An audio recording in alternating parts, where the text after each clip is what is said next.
Hey, good afternoon, everybody. We will start the lecture. So hopefully the others will join as we uh, move on. Okay.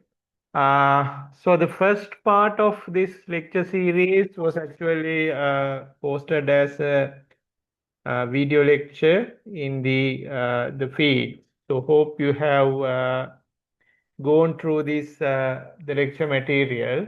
So there we basically discuss the different components in the substations and then the substation grounding. Okay.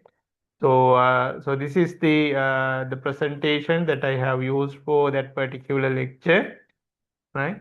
So we basically discuss about different types of substations based on the bus bar arrangement and based on how, where and how the equipment are placed, right?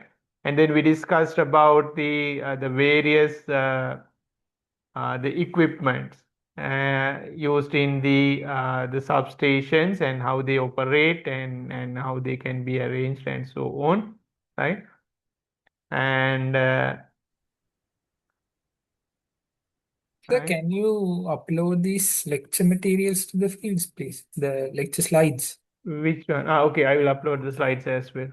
Okay, Okay, thanks. right.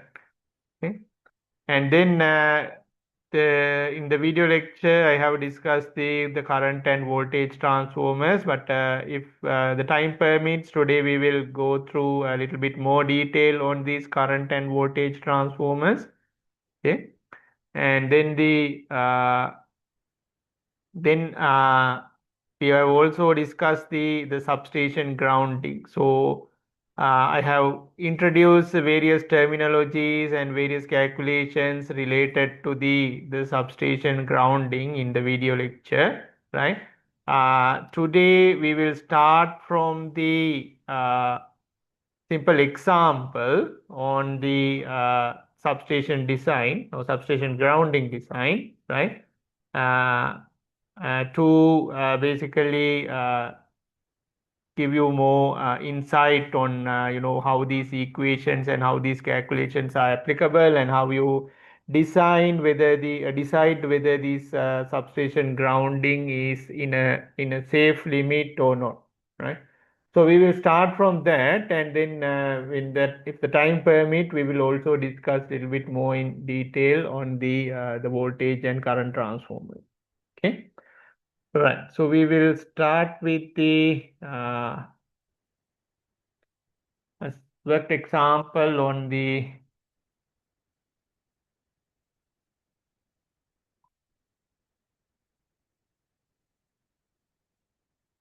substation grounding.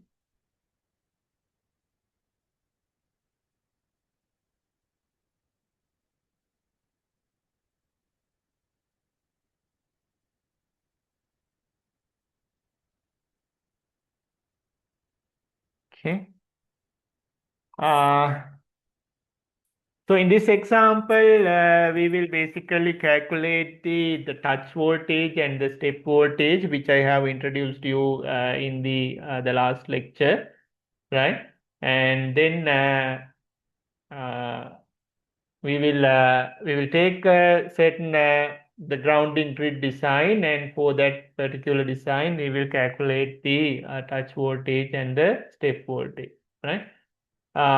So we will take an example, uh, a small industrial facility, right?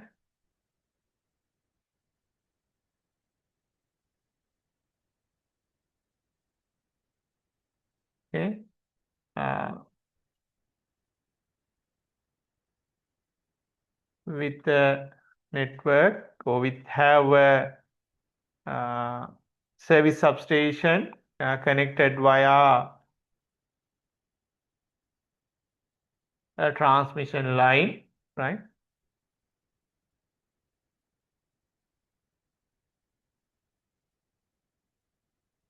And delta Y connected transformer.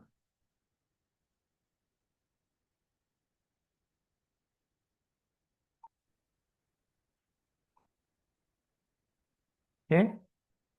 So the first thing when we are to design the substation grounding, the first step what we do is basically calculate the soil resistivity or look at the soil resistivity, and as we discussed in the last lecture, if there's any improvement needed for the soil resistivity, we add the layer of the blue metal or something like that to improve the resistivity of the soil, right?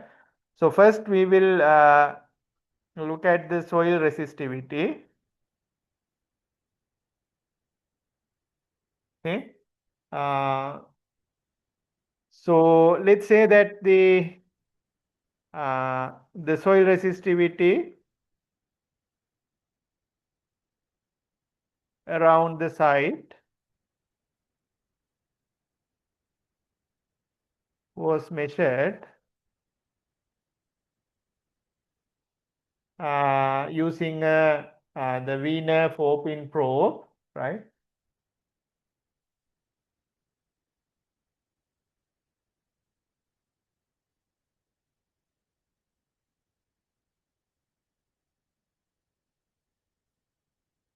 Okay. And found to be approximately equal to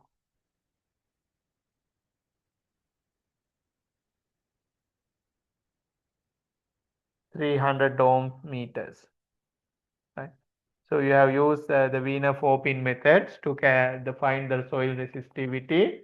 Not only one place, but in a couple of places where you are planning to put the substation, right? And it was found to be 300 ohm meter. Okay, and to improve the resistivity, it was decided to add a surface layer.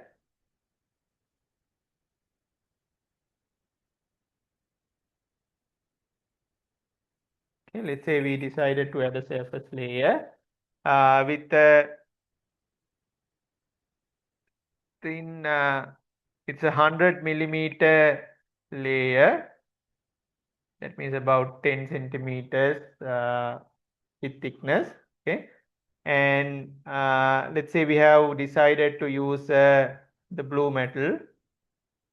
So if you go to a substation, you can see this type of layers are very common, right? Uh, with the resistivity of 3000 ohm meters, right?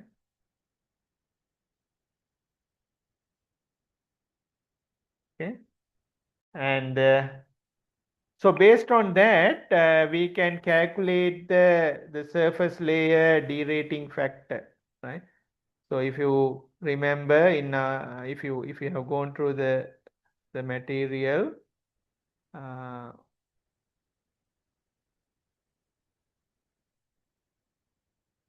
so we calculate this the surface layer derating factor, right? Based on the surface layer material that we have used, right? For that, we will use uh, the equation. So we can use this equation, or we can even use this uh,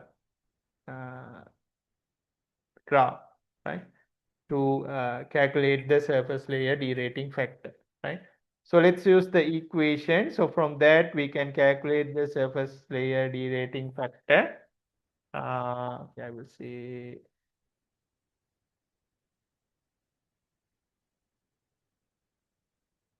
surface layer derating factor is then given by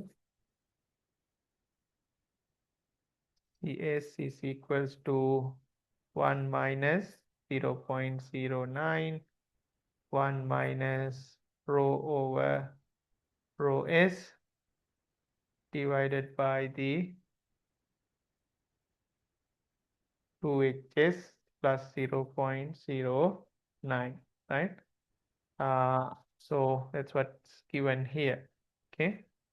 So where the rho S is the surface material resistivity, rho is the resistivity of the beneath the surface material, right? And the HS is the basically the thickness of the surface material. Okay. So so if you substitute the value, right? So we have 1 minus 0.09. So we decided to add a surface layer with 3000 ohm meter resistivity, and in the ground we had 300 ohms per meter resistivity, right? So and the thickness of the material is 100 millimeter or 10 centimeter, which is in the meters. It will be 0.1 meters, right? Plus 0.09. So you get the surface layer derating factor for this particular design is 0.7207. Okay. So okay. So I will give the more detail about the design as we go. So the first thing is we decided to add the surface layer material with 3000 ohm meter resistivity and the thickness of 100 millimeter. Okay. And then okay, so we have improved the surface resistivity, right, or the soil resistivity by adding this surface. Okay, and then let's say we have decided uh, to add a earthing grid, right?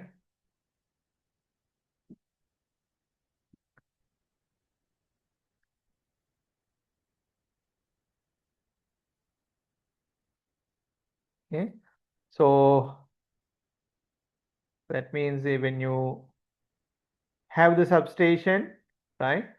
So you add the earthing grid here. So it's like it's not a simple earthing road or something. It's basically a grid, right?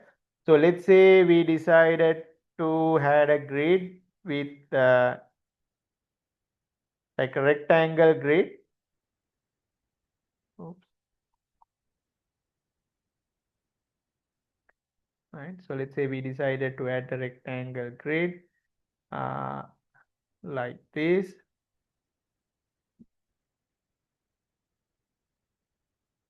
Right.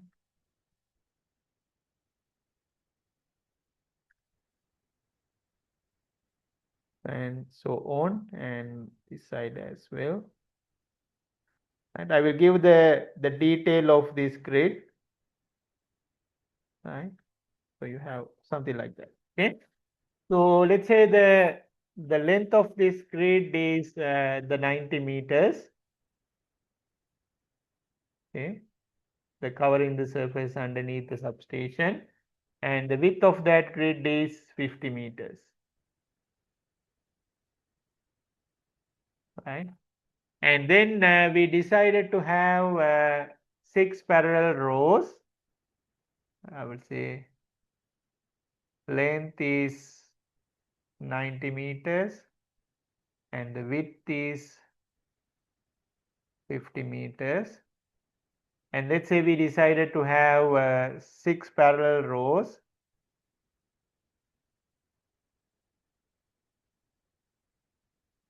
And 7 parallel columns.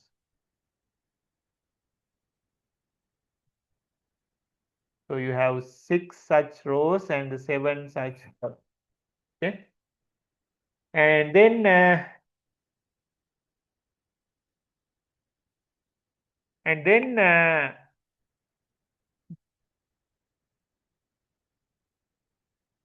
okay, and these grid conductors that we are going to use, right, will be 120 millimeter square rods, right? No. Okay, and they are buried in the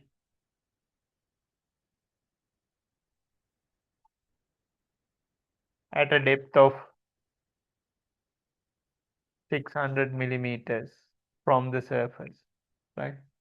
So that means, this depth from the surface to the earthing grid is 600 millimeters, so 60 centimeters. Okay, beneath the earth. Okay, and then we will. So these are the. It's not actually road. What you call them? Road. Yeah, road name. Kambi. Okay. So these are 120 millimeter square rods. Okay. And then if I put it like this in a 3D form, right? So you will have something like this. I'm just draw a part of it, right? So this will be underneath the ground surface. And then you decided to have 22 earthing rods. Okay. Connected to this grid. Okay. Will be installed and where to install them? On the corners and the perimeter of the grid.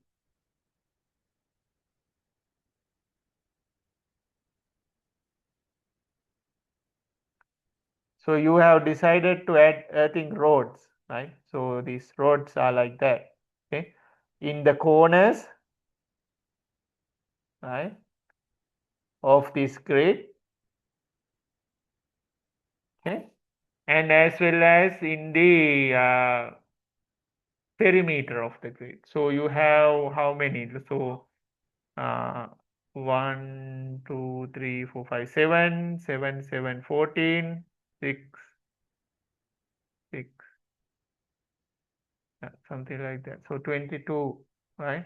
So maybe not in every corner, but so however, the total number of rods will be 22. So you will add them in the perimeter, right? As well as the in the corners, right? So this is how it will be, and this rod will come to the surface, and you will connect all the your equipments and structures and everything to these rods. Okay. Uh, okay. So this is how the earthing grid will looks like, right? And these earthing rods, each of these earthing rod will be 3 meter long, right?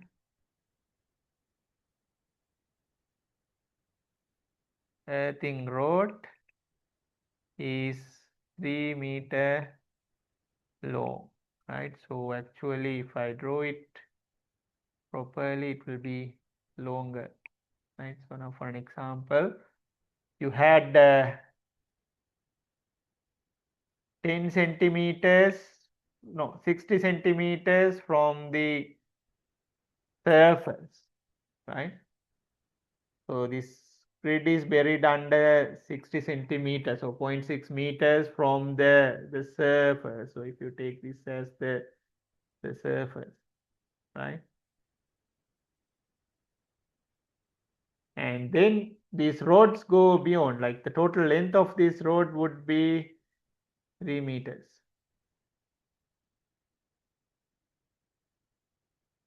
I will throw it in a different color. I don't know. Yeah, that's better. 3 meters, right? So this is the grounding grid that or earthing grid that we have decided to install in this substation. Okay. So now our task is to look at, okay, whether the grid will satisfy the earthing conditions and grounding condition. Will it pass the the touch voltage test and the what we call the step voltage criteria and the touch voltage criteria. So if it's passed both the touch voltage criteria and the step voltage criteria, we can decide that this design is safe. Otherwise, we have to change the design. We have to change probably the uh, number of conduct rods in the grid and the number of earthing rods and blah blah blah. Right. So let's see. Okay. Okay. So we will do a bunch of calculations to verify whether this design is safe or not. Okay.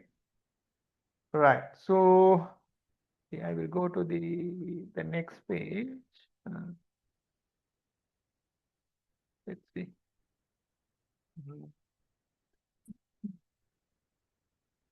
So now for this particular design, right?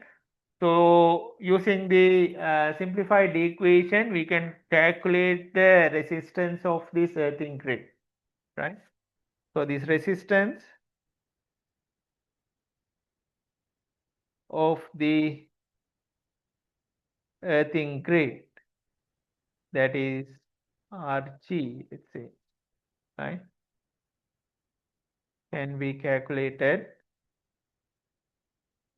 okay, using a simplified equation which is given by the rho times 1 over Lt plus 1 over root 20 times A times 1 plus 1 over 1 plus H times root 20 over A, right?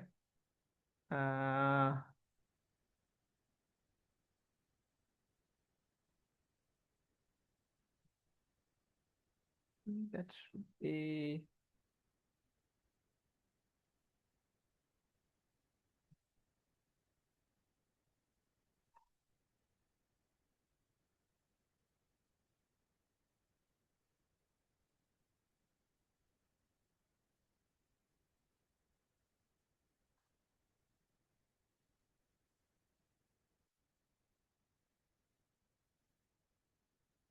yeah, yeah, okay.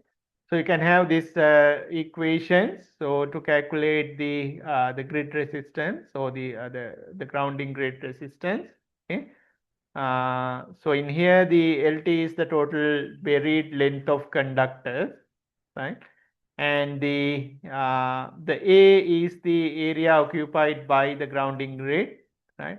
And the H is the depth of the grounding grid, right? And the rho is the soil resistivity. Okay. So by using those, you can calculate the ground resistance. Okay. So if we substitute the values, right? So rho is the substation ground resistance. So we had measured that to be 300 ohms meters, right? And the total buried length of conductors, okay, you can calculate that. It's not the area, it's the buried length of conductors. So you have to calculate all the length here, right? So you have 7 rows of 7 columns, ne? 7 columns. That means these each with the 50 meter of length, plus you have 6 rows each with 90 meter length, and then you have 22 grounding rods each with 3 meters of length, right? So if you put all these together, I hope I'm correct, right?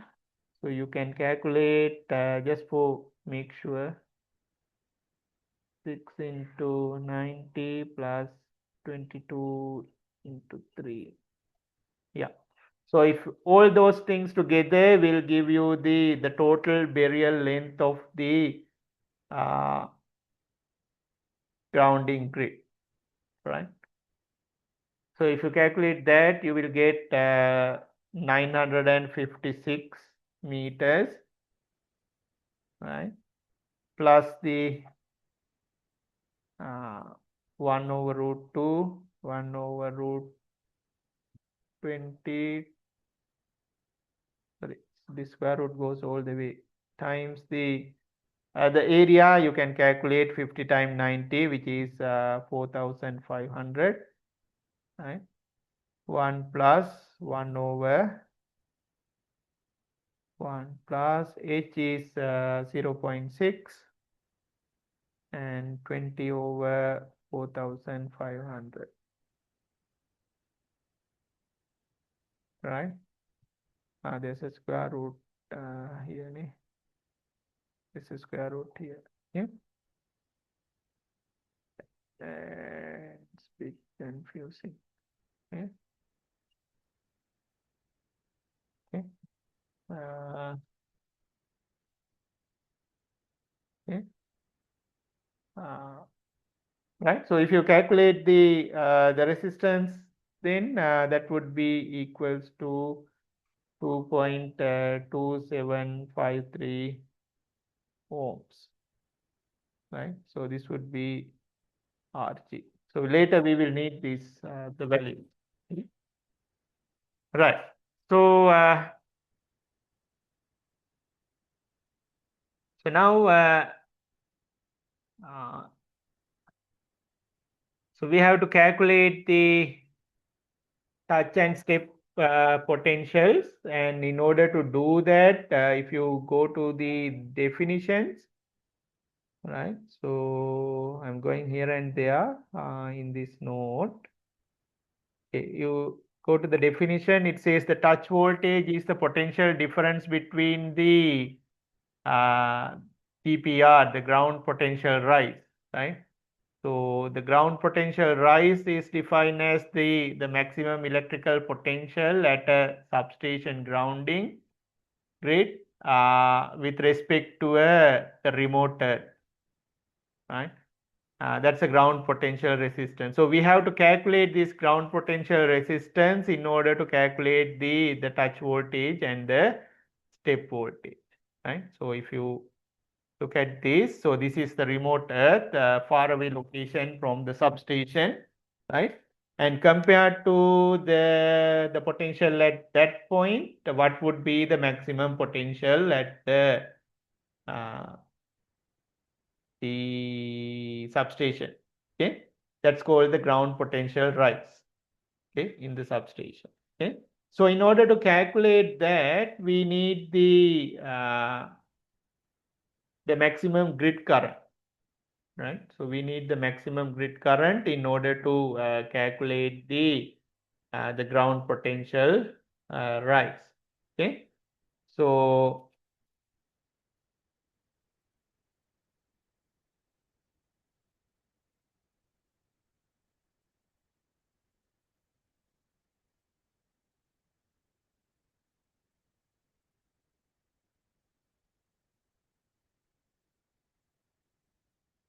how's that?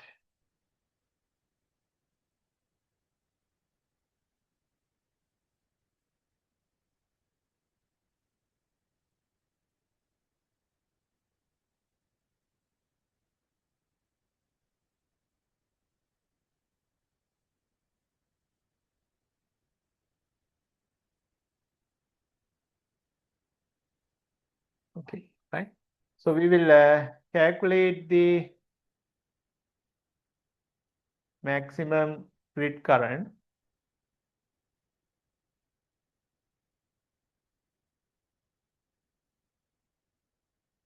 And that depends on the uh, you know if you go here at the end, I believe.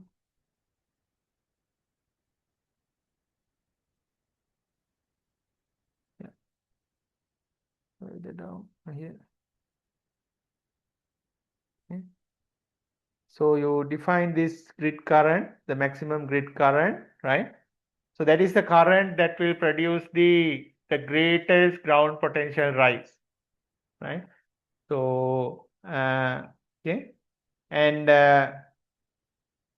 okay, uh, so so this is the flow of current from the ground grid system to the remote earth that determines the ground potential, right? Okay. There could be many different types of fault that can occur in this electrical system, like for an example, the single line to ground fault, line to ground fault, and so on, right? So that will, so this fault will produce the maximum grid current, right? So depending on the fault, right, and the fault location, you can calculate the maximum grid current, right? So I have explained that in the recorded video, so you can if you have go through that, you might have seen it. If not, you can go through that. Okay, so we will calculate this the maximum grid current. Uh, so let's say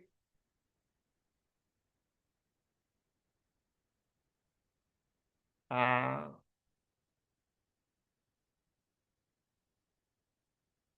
the maximum single phase earth fault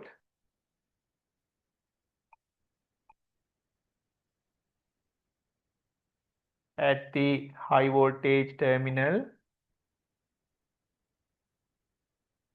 of the transformer. Let's say high voltage winding rather than the terminal. Okay.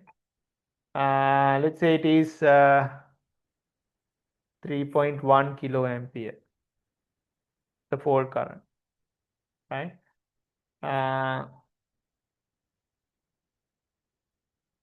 And we will also assume that the current division factor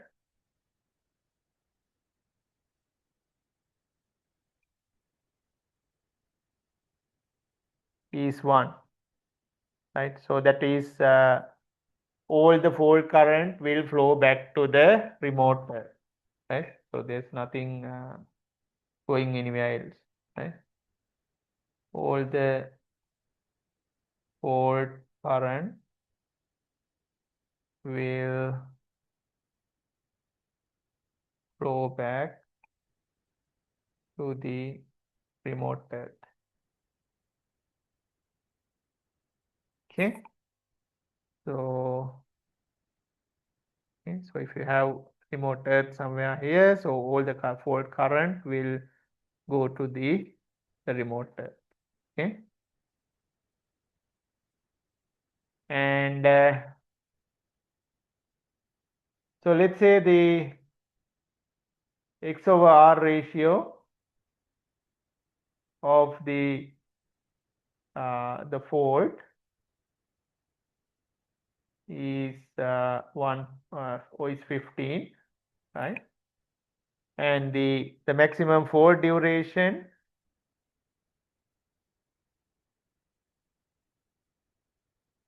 is 150 milliseconds, and then after that the fault will be cleared. Okay, and system nominal frequency is 50 hertz. So the 50 hertz system, right? Okay. So from this we can calculate the DC time offset,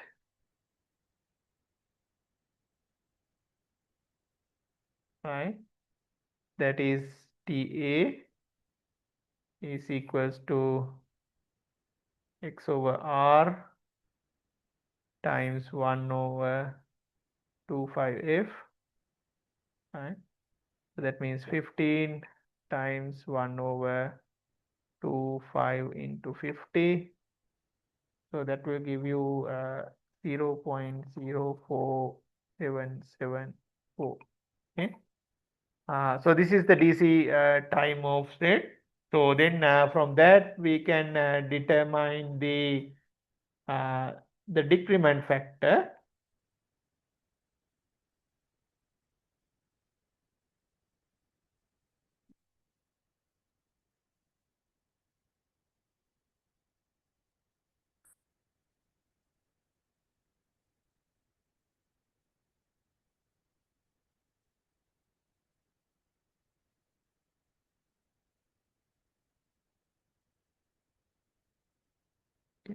Come to that anyway. Right.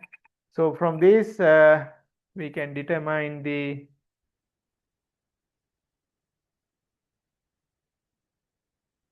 factor, which is TF, right, by using the equation 1 plus TA over TF times 1 minus e to the power minus 2 TF over TA. So you can use these equations, or sometimes you can use the graphs for this calculation, right? So if you use the equation, it 1 plus the TA is 0.04774, and the maximum fault current duration is 150 milliseconds. That would be 0.15 seconds, right?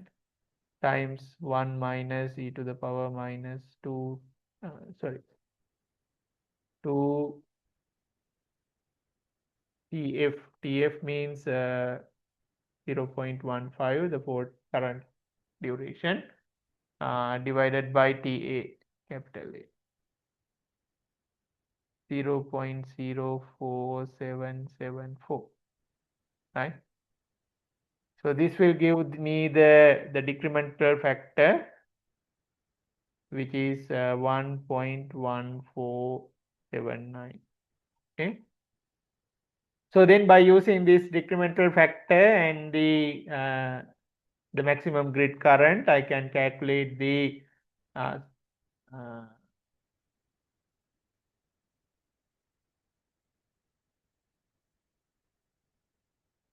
sorry, not the maximum grid current, using this uh, the maximum single phase to earth fault, the current here, right? So we can calculate the maximum grid current by using those two.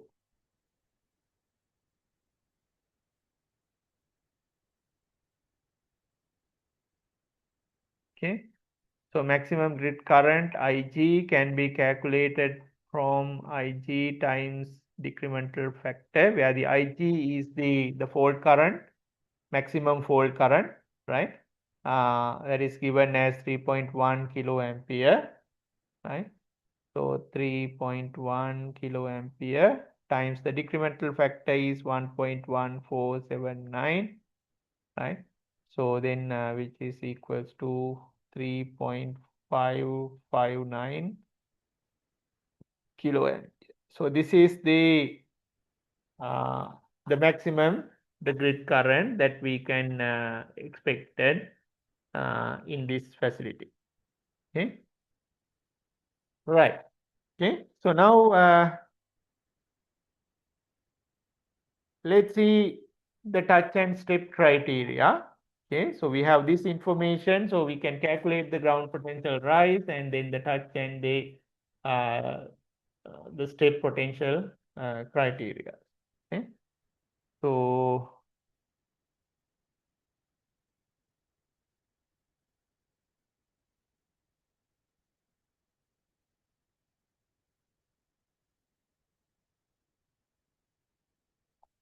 so what is the touch and step potential criteria?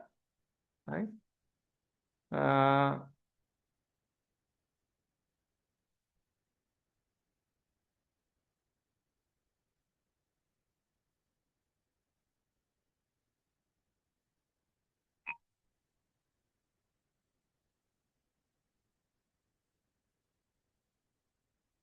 Okay.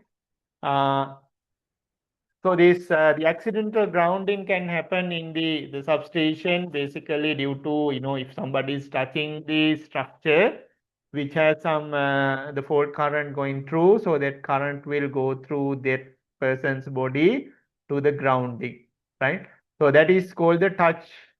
So there will be a voltage building from the ground to the this person to the point that he is touching. So that is called the touch voltage, right? And then there could be another voltage build up because the person walking in the uh, substation, and if you see uh, the substation grounding potential, it's not uniform, right?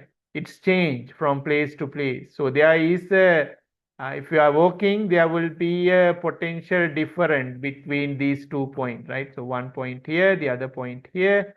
So there is a potential difference between these 2 points. So because of the potential difference, there will be a current going through this person, right? And he can get injured, right? So this potential difference is called the step potential, right? So we have to make sure these touch potential and step potential will be below a certain limit, right? In order to make sure that there won't be a harmful current that is going through the that person's body. So I have discussed about these permissible current limits and so on in the last lecture, right? And okay, so let's do the calculation, touch and step potential criteria, right? Uh, so let's say, in order to do that, we need the body weight of the person. So that can be calculated based on the average body weight of the people who are working in the substation, right? So it's depend. Okay. So let's say the average body weight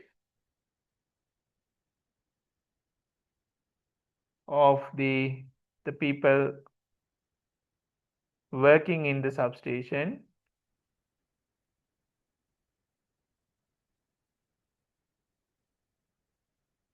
is 70 kilogram, right? Uh, okay.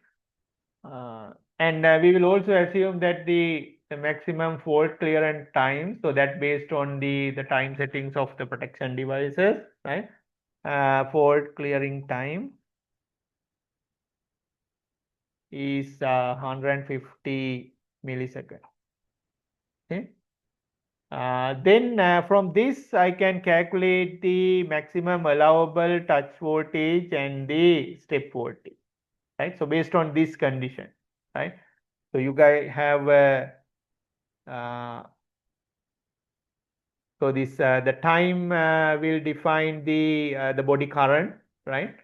And so this K will depend on the weight of the person. So the weight and the time will define the amount of current that's going through the body, right? And then based on that, we can calculate the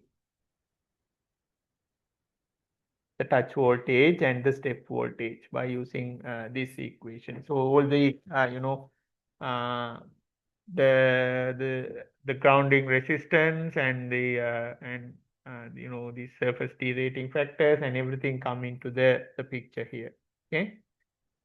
Uh, okay. So based on this criteria, so we can define the maximum allowable uh, touch potentials and the step potential, right? So let's say maximum allowable uh, touch potential.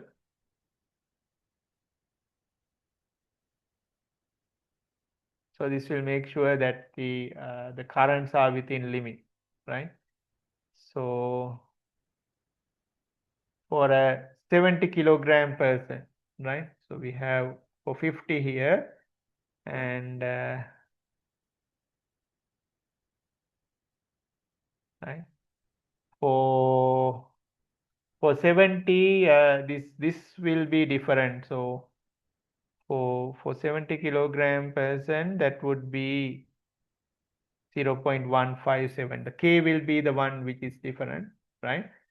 So that would be, so if I go to this, so this is written for 50 kilogram person, right? For the 70 kilogram person, you can see that the rest of the stuff is the same. So you have 1000 plus 1.5 CS rho S, where the CS is uh, the surface derating factor, right? And the rho S is the resistivity of the surface material, right? And the K would be different based on the weight. So in this case, 1.57 for 70 kilogram person.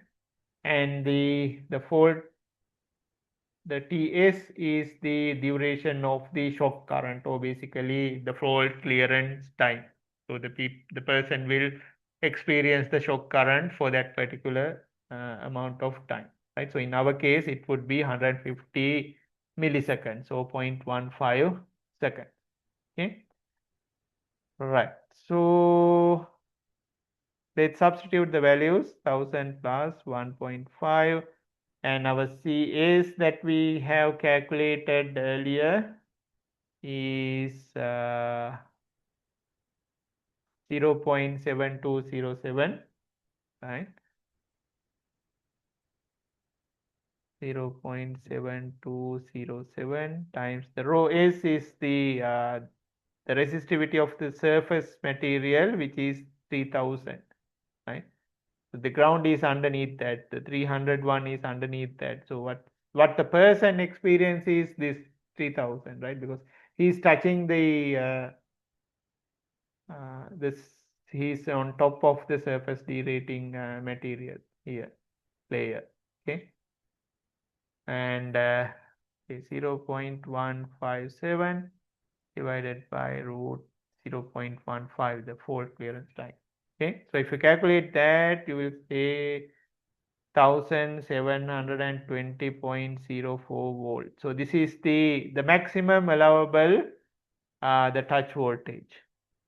Okay, and we can also calculate the maximum allowable step voltage, and then we have to see the touch voltage and the step voltage created in our grid is less than this, right? Potential. Okay.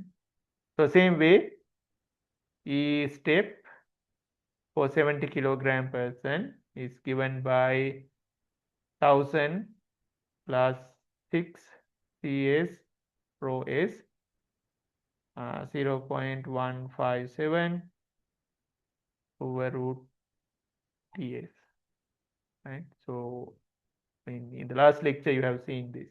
Okay, so 1000 plus 6 times 0.7207 times 3000 times 0.157 divided by root of 0.15. Right? So that will give you 5664.03 volt. So this is the maximum allowable touch voltage, right? So in our design, the touch voltage should not exceed this value, and the step voltage should not exceed the this value, right?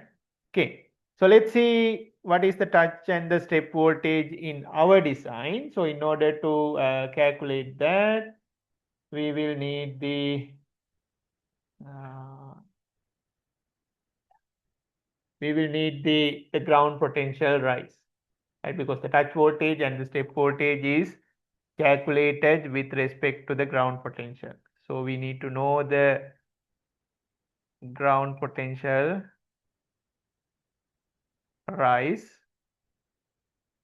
with respect to some remote earth, right? If you have any questions, you can ask, right? So don't wait till the end. Okay. So if you have any clarification, don't hesitate to ask. Hope you guys are listening. Okay. Right. So we can calculate the maximum ground potential rise.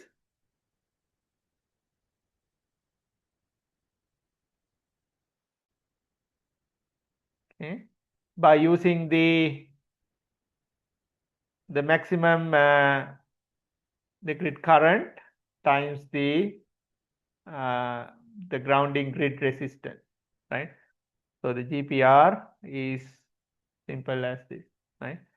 So we had the maximum current of 3,559 amperes or 3.559 kiloamperes, and we had the ground resistance of 2.2753 ohms, right? So that will give the ground potential rise of 8,097 volt with respect to the remote Earth, right? So if I can, let's see if I can crop this.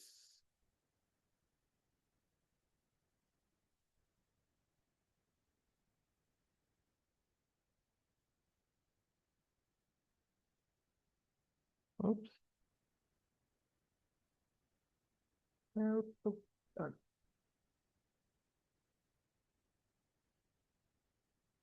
Okay.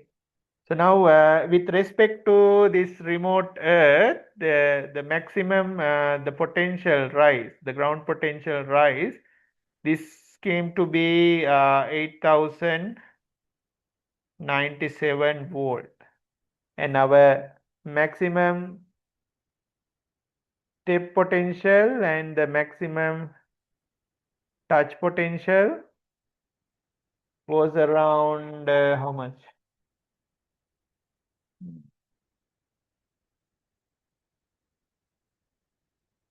We had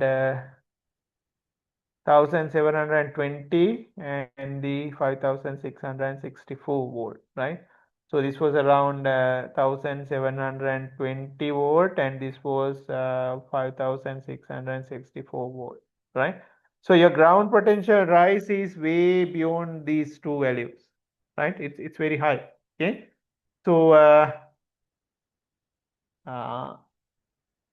okay. So because of that, you have to analyze this further to see whether this grid is safe, right? So you can see that the maximum, okay, the ground potential rise is much higher than step and touch potentials. Okay. So because of that, we have to further analyze this the mesh, and we need to calculate the actual step voltage and touch voltage in this mesh, right? So further analysis is needed. Okay. Uh,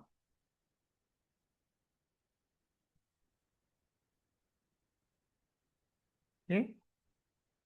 So now we need to verify this earthing grid, right? So we will do the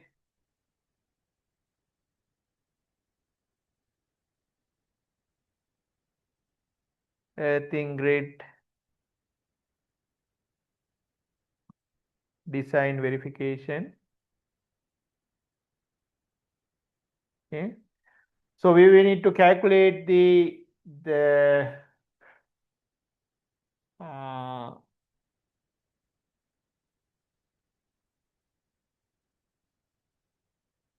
the touch voltage and the step voltage. So the actually okay, let's say hmm,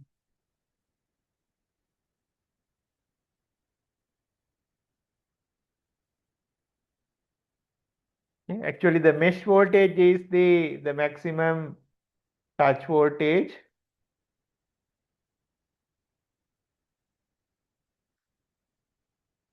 in the grid, right? So not the permissible, but the maximum touch voltage that can experience in the grid, right? Not the one that we calculated earlier, right? So we need to calculate this the mesh voltage. So this has been explained in the last class as well, right? So to calculate this the mesh voltage, we need some the components of the geometric factor. So if you look at the calculation, so here's the mesh voltage. So that's basically the maximum touch voltage within the mesh of a grid, right? Ground grid. That's called the mesh network, mesh voltage. Okay. And to calculate this, the mesh voltage, so you need you have a bunch of equations, right? So it's depend on the geometry of the grid, right? So you can see that EM is given by the rho Km Ki over Lm, right?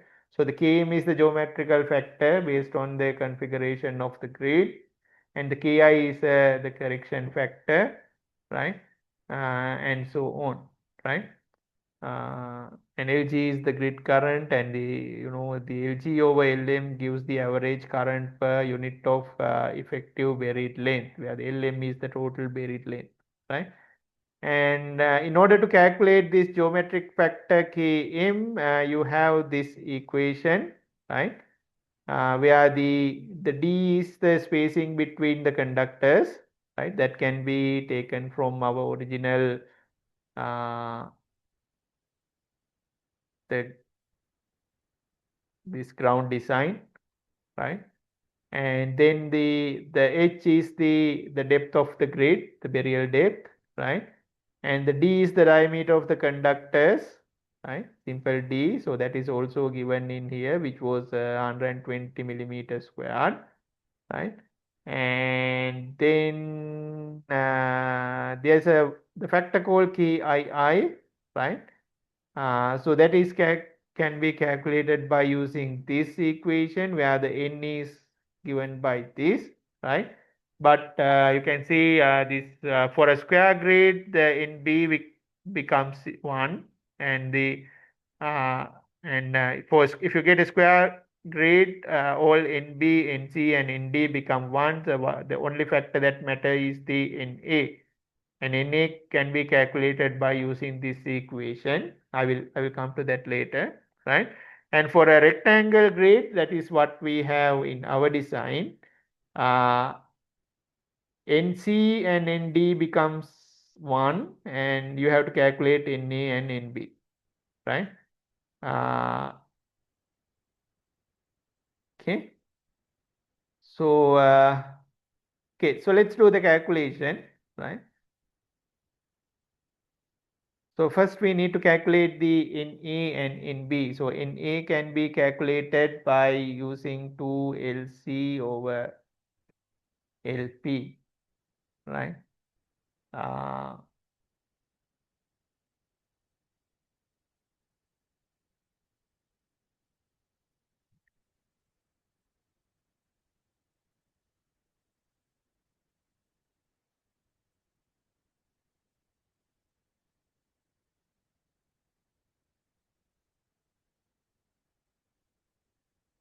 or sometimes you can use these graphs as well. If the graph is given, you can use this graph rather than using the equation. Probably that would be much easier, because you can see the equations are very, very complex, right? Uh,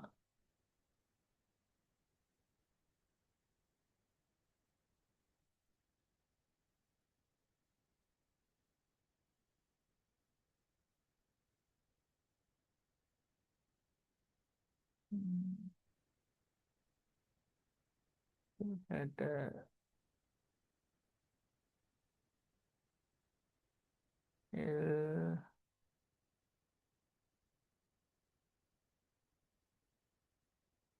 What was the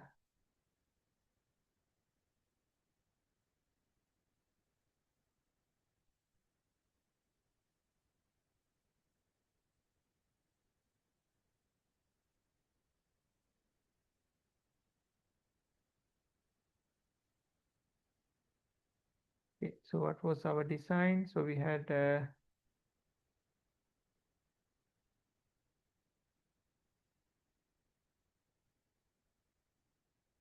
this 90 and we had 6 rows, right?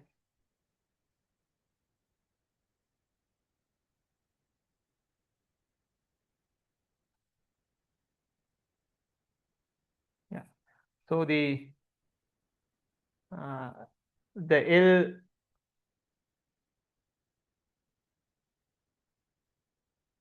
LC here is the total length of the conductors in grid, right? Without this earthing conductor, right? So without this earthing rod, the total number of total length of the rods in the grid, right? So we have okay, I count to we have 6 rows each with 90 meters and the 7 column each with 50 meters. So the LC we can calculate it. LC is so we had 6 rows with 90 meters plus the 7 columns each with 50 meters. So that would be 890, right? And okay, and the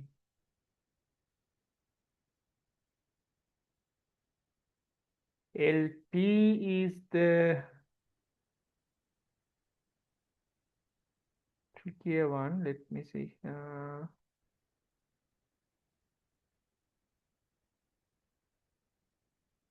Don't have any.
Okay. Yeah. Okay. Yeah, I just forgot that. So, okay, LP is actually the length of perimeter, right? So this is the total length of conductors except earthing rod, and the LP is the length of the perimeter. So it is basically 90 times 2 plus 50 times 2, right? So which will become 280, right? So this is 280, okay? Right. So now from that we can calculate the NA, right? Which is 2LC 2 times, I missed this 2 times 890 divided by 280. So that would be basically equals to 6.357, right? And we can calculate the in B, so that is for the rectangular grid, we have to calculate that, and to that we can use the equation LP over 4 times square root of A, right? So LP is the 280 meters and 4 times the square root of A is the area, basically 90 times 50. So that will give you 1.022, right? And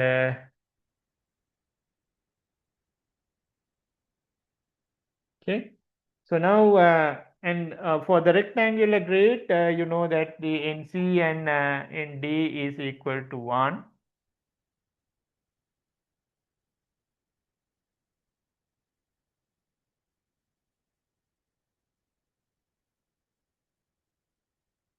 NC is equals to ND is equals to 1, right?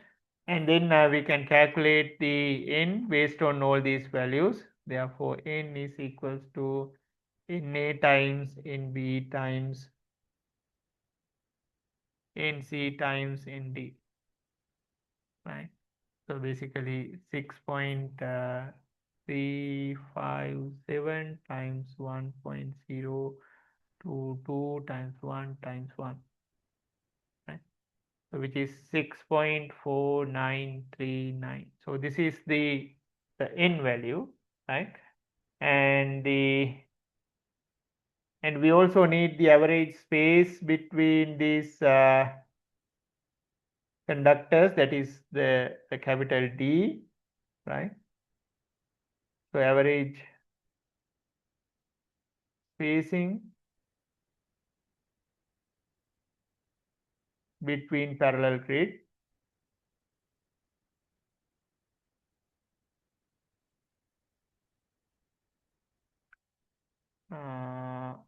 D is equals to, so half WG number of rows minus 1 plus the length of the grid number of column minus 1, right? So this is the secondary school maths. Okay, so half the 50 6 minus 1 plus 90 meters, we had 7 columns minus 1, so that would be 12.5 meters. So that's the average spacing between the uh, conductors, right? So the WG is the width of the grid and LG is the length of the grid, right? And then based on that, we can calculate the geometric spacing factor.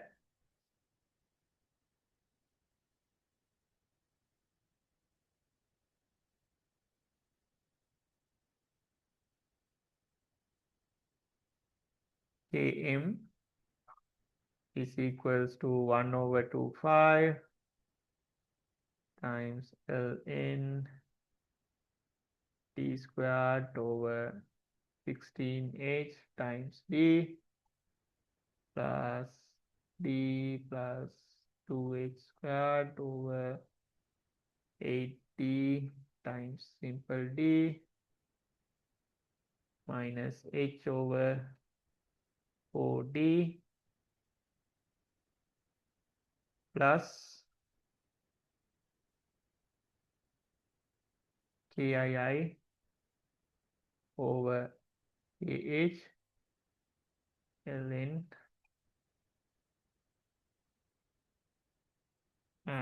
8 over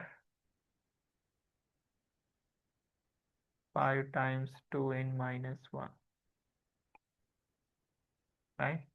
So this is the equation. So if you substitute the values, the D we have calculated to be 12.5. So all these would be that, and the H is the burial height of the grid, that is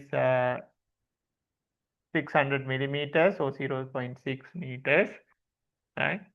And so all H, all the simple D is uh,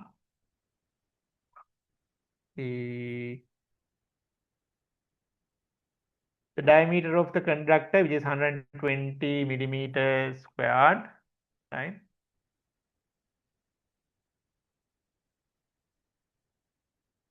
Right? 120 or what? The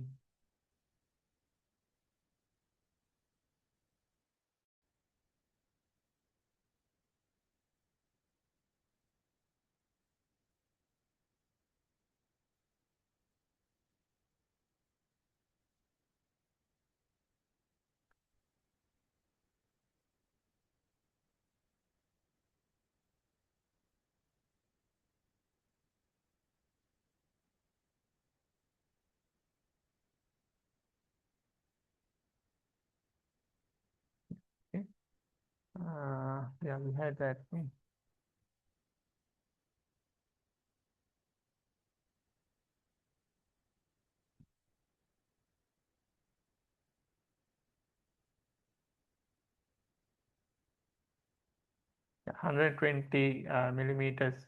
This is not the area, but the diameter. The diameter of the conductor. So we have to calculate the diameter of the conductor. So if you calculate that,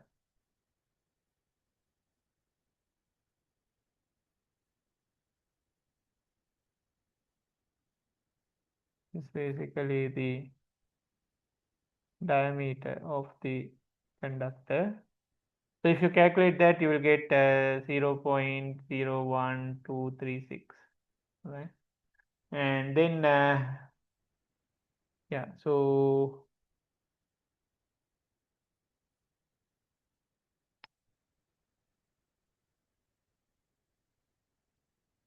KII we can the calculated from here. Okay, so okay,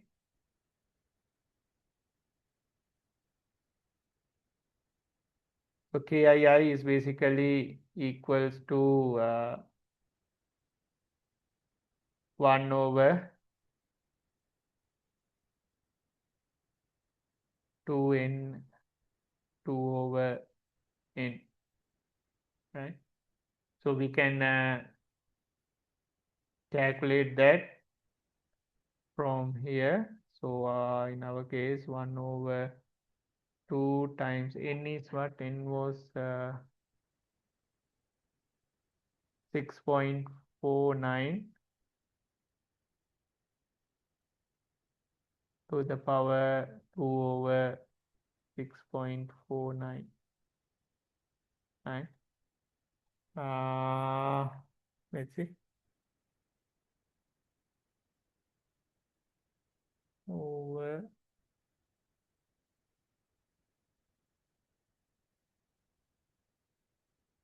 2 into 6.49.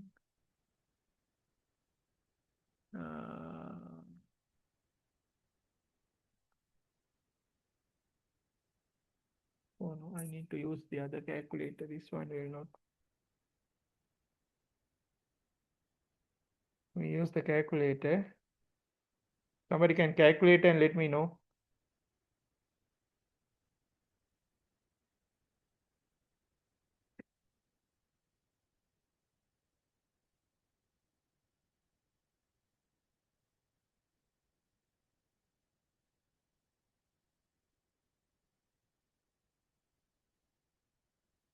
Work it out. To the power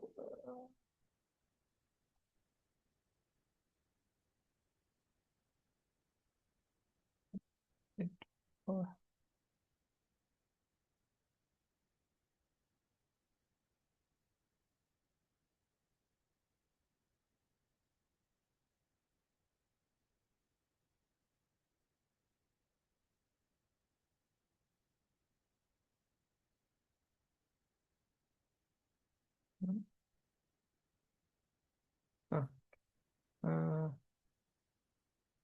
2 divided by 6.49.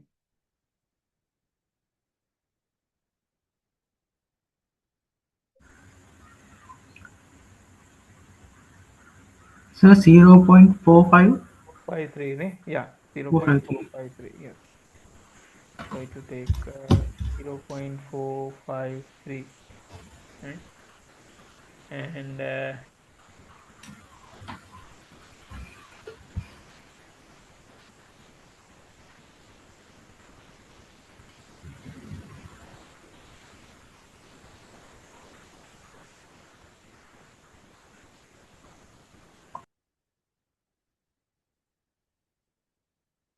but for the so if you have a grid with the ground rod along the perimeter, right? Or for a grid with the ground rods in the grid corners, right? As well as both along the perimeter. So in our case, we have decided to put the ground rods in the perimeter as well as along the in the perimeter as well as in the corners, right? So in that case, the KII can be taken as 1. So actually, you don't need to do this the calculation, right? So this the KII. So in our case, actually, so other in other cases you can calculate the KII by using this equation, but in our case, as the uh, earthing rods are in the perimeter and the corner of the grid,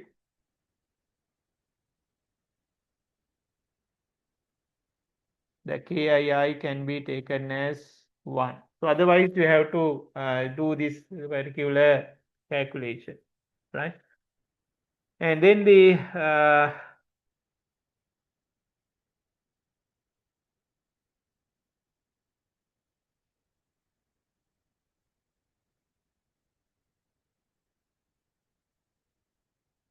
then we need to calculate the KH, right?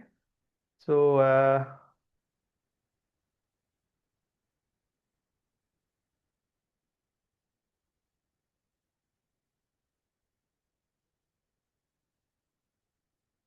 so in this particular case, we will take KH as 1.26, right?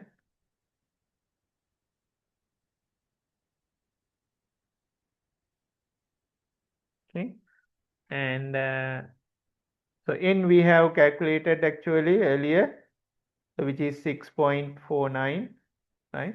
So with all these plugged in, you can calculate the Km to be 0.964, right? 0.964. Okay. So otherwise, the easiest way is to use this the graph instead of the right. So based on the diameter and the the height and the d, so the how the km is varying, right? So based on those, you can calculate the km value, right? Okay. So now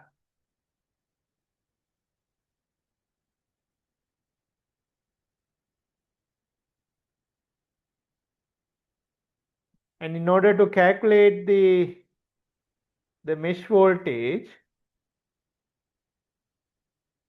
right? So we need to calculate the Km, which we have calculated, and then we have to calculate the Ki, which is the correction factor, right? So next we will calculate correction factor or the factor due to the irregularity in the grid. So that is also called the irregularity factor, right? So Ki. Okay? So we can calculate that by using the equation. Ki is equals to 0.644 plus 0.148 n, right? So the n is equals to 6.49. So you can calculate that to be 1.605.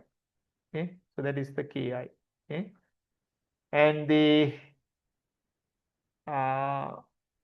and also you need the Lm, where the Lm is the effective buried length. Okay, Lm. Okay. And we have calculated the buried length Lm to be what? Yeah, that's the total length actually, not the effective length. The total length Lm we calculated somewhere.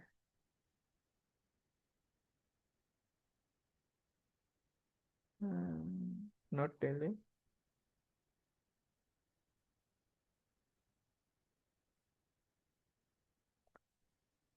The total length we have calculated to be 956. Okay, and the effective burial length is a little bit different for that due to the arrangement of the grid. You know how the geometry of the grid, right? So we can calculate that the effective buried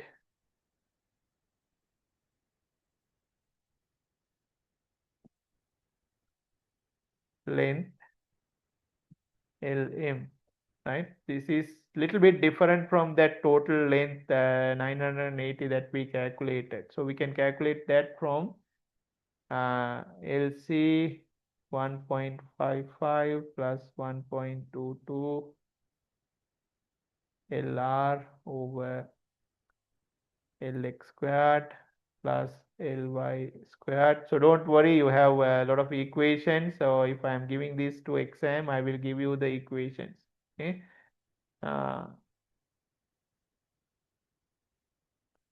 LR, right?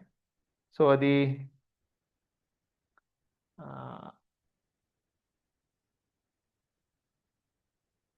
LC is the 890 we calculated earlier as well, plus, so there should be a plus here, plus this is coming due to the geometrical arrangement of the grid.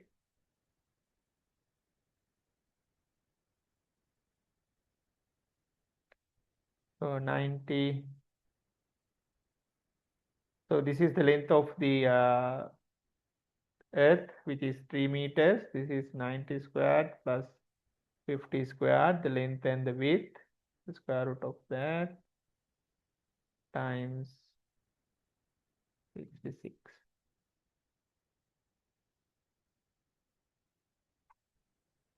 Right?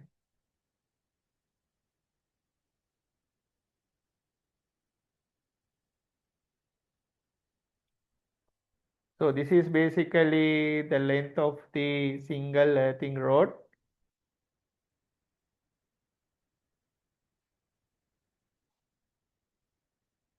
Okay. And so this is the total length of earthing rods.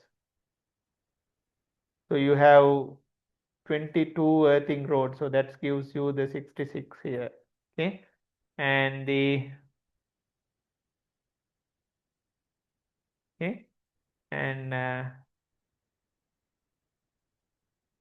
so this is LC is basically the total length of the horizontal conductor.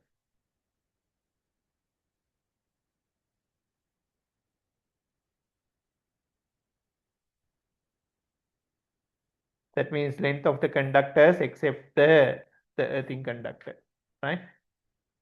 So, okay, so if you calculate this, you will get the 994.65. So you can see it's different from that total length, right?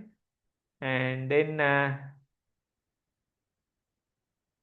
based on that, we can calculate the maximum for the mesh voltage, right?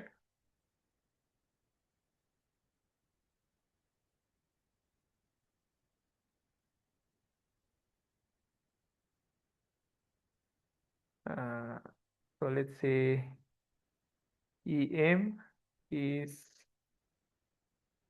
basically rho S AM AI IG over LA. Right?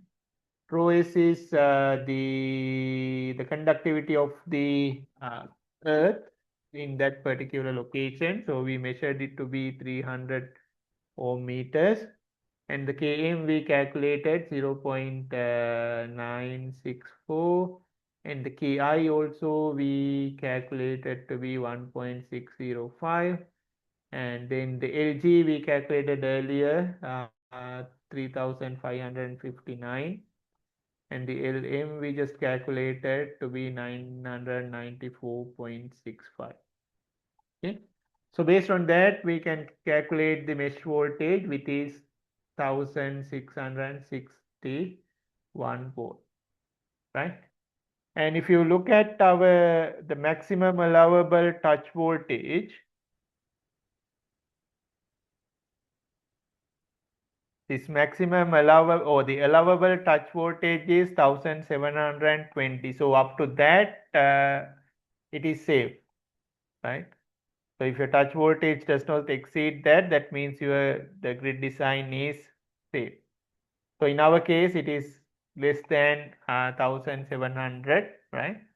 So the maximum allowable touch voltage is 1720 volt, right? As EM is less than 1720 volt, it passes the touch potential criteria.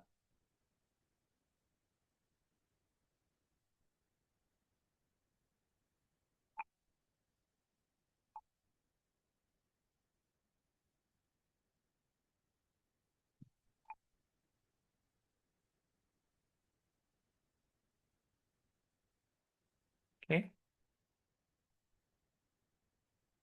But you can also see that it's quite marginal, right? This is 1720 and this is 1661. Okay. So probably you may do some improvements to reduce this. So you can think about that, what can you do and so on, right? But for the time being, we can say, okay, that's okay. Okay. And the next we need to look at the step voltage as well. So like the touch voltage, step voltage calculation or step voltage criteria. So in order to calculate the step voltage, that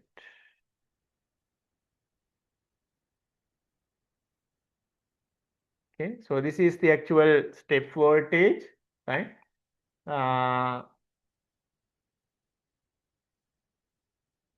So the step voltage can be calculated by using this equation. ES is equal to rho times Ks Ki over Ls. So we need to calculate this Ks, which is a geometrical factor in this case. The Ki is again the corrective factor, and the Lg over Ls is the average current per unit of buried length of the grounding system conductor, right? So the Ks can be calculated by using this equation, right? And the Ls can be calculated by using this equation and so on, right? So we will do the calculation quickly. So it's pretty much like the previous case. So only the equations are different. AC is equals to 1 over 5, 1 over 2h plus 1 over d plus h plus 1 over d, 1 minus 0.5 n minus 2,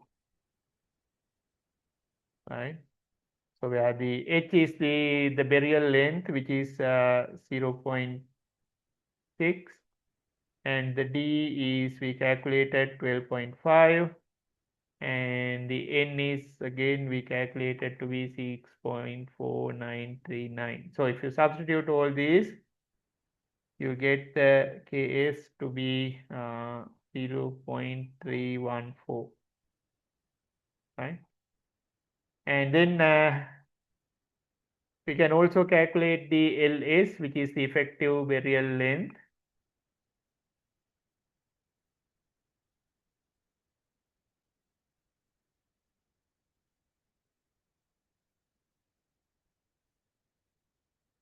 Ls, by using the equations, Ls is equals to 0.75 Lc plus 0.85 Lr, right? So Lc is the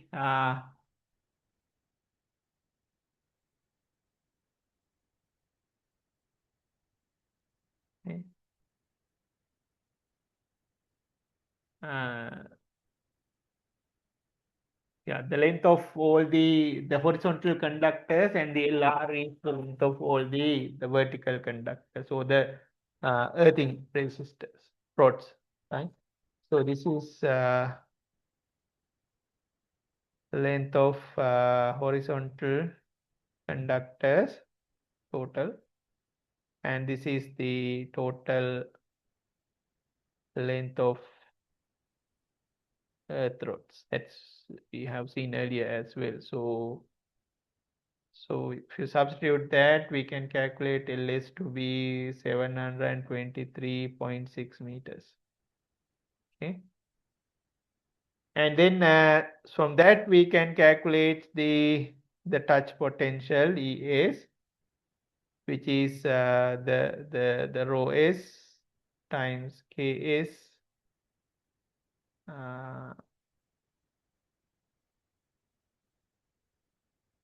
Ki It,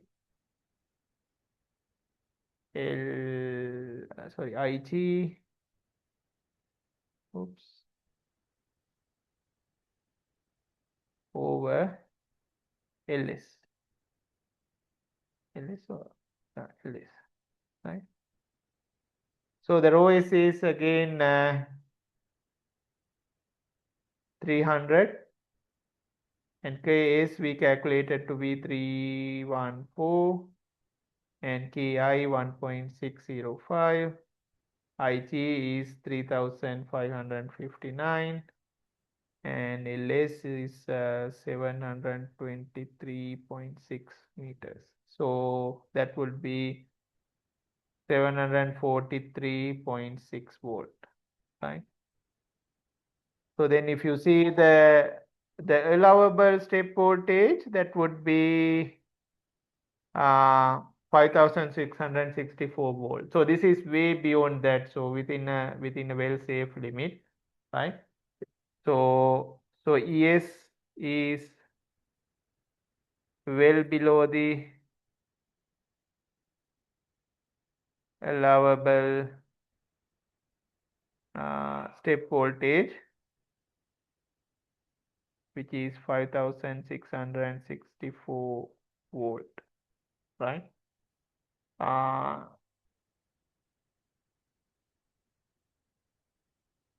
So we can say therefore step potential criteria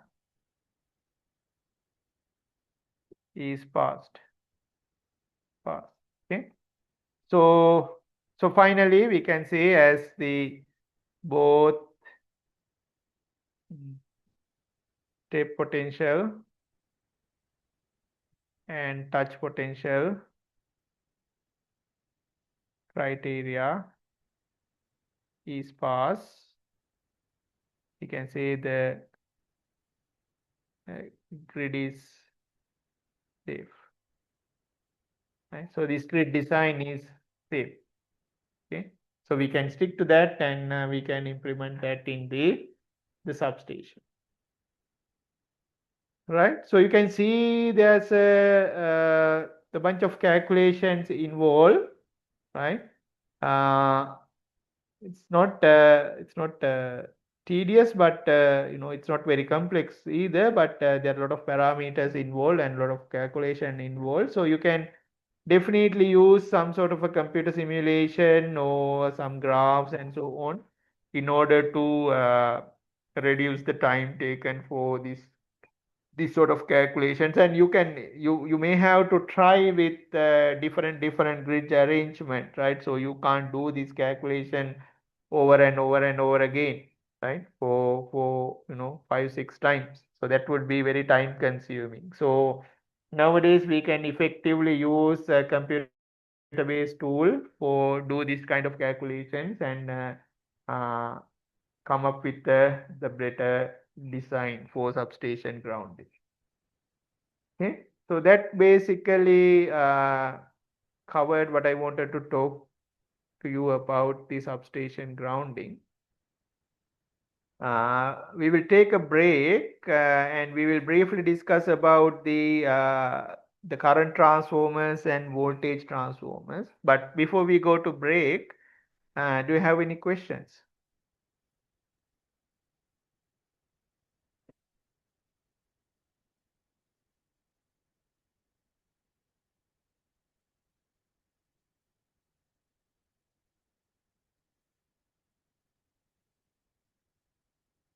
Okay, so if there's no questions, we will go for a break, maybe about 15 minutes, and then we will talk about the uh, current transformers and the voltage transformers. Excuse me, sir. Yeah. Sir, can you upload those written notes to the fields? Sure, definitely. Okay, Yeah, thank you I very will much. do that. Okay.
Hello, can you hear me?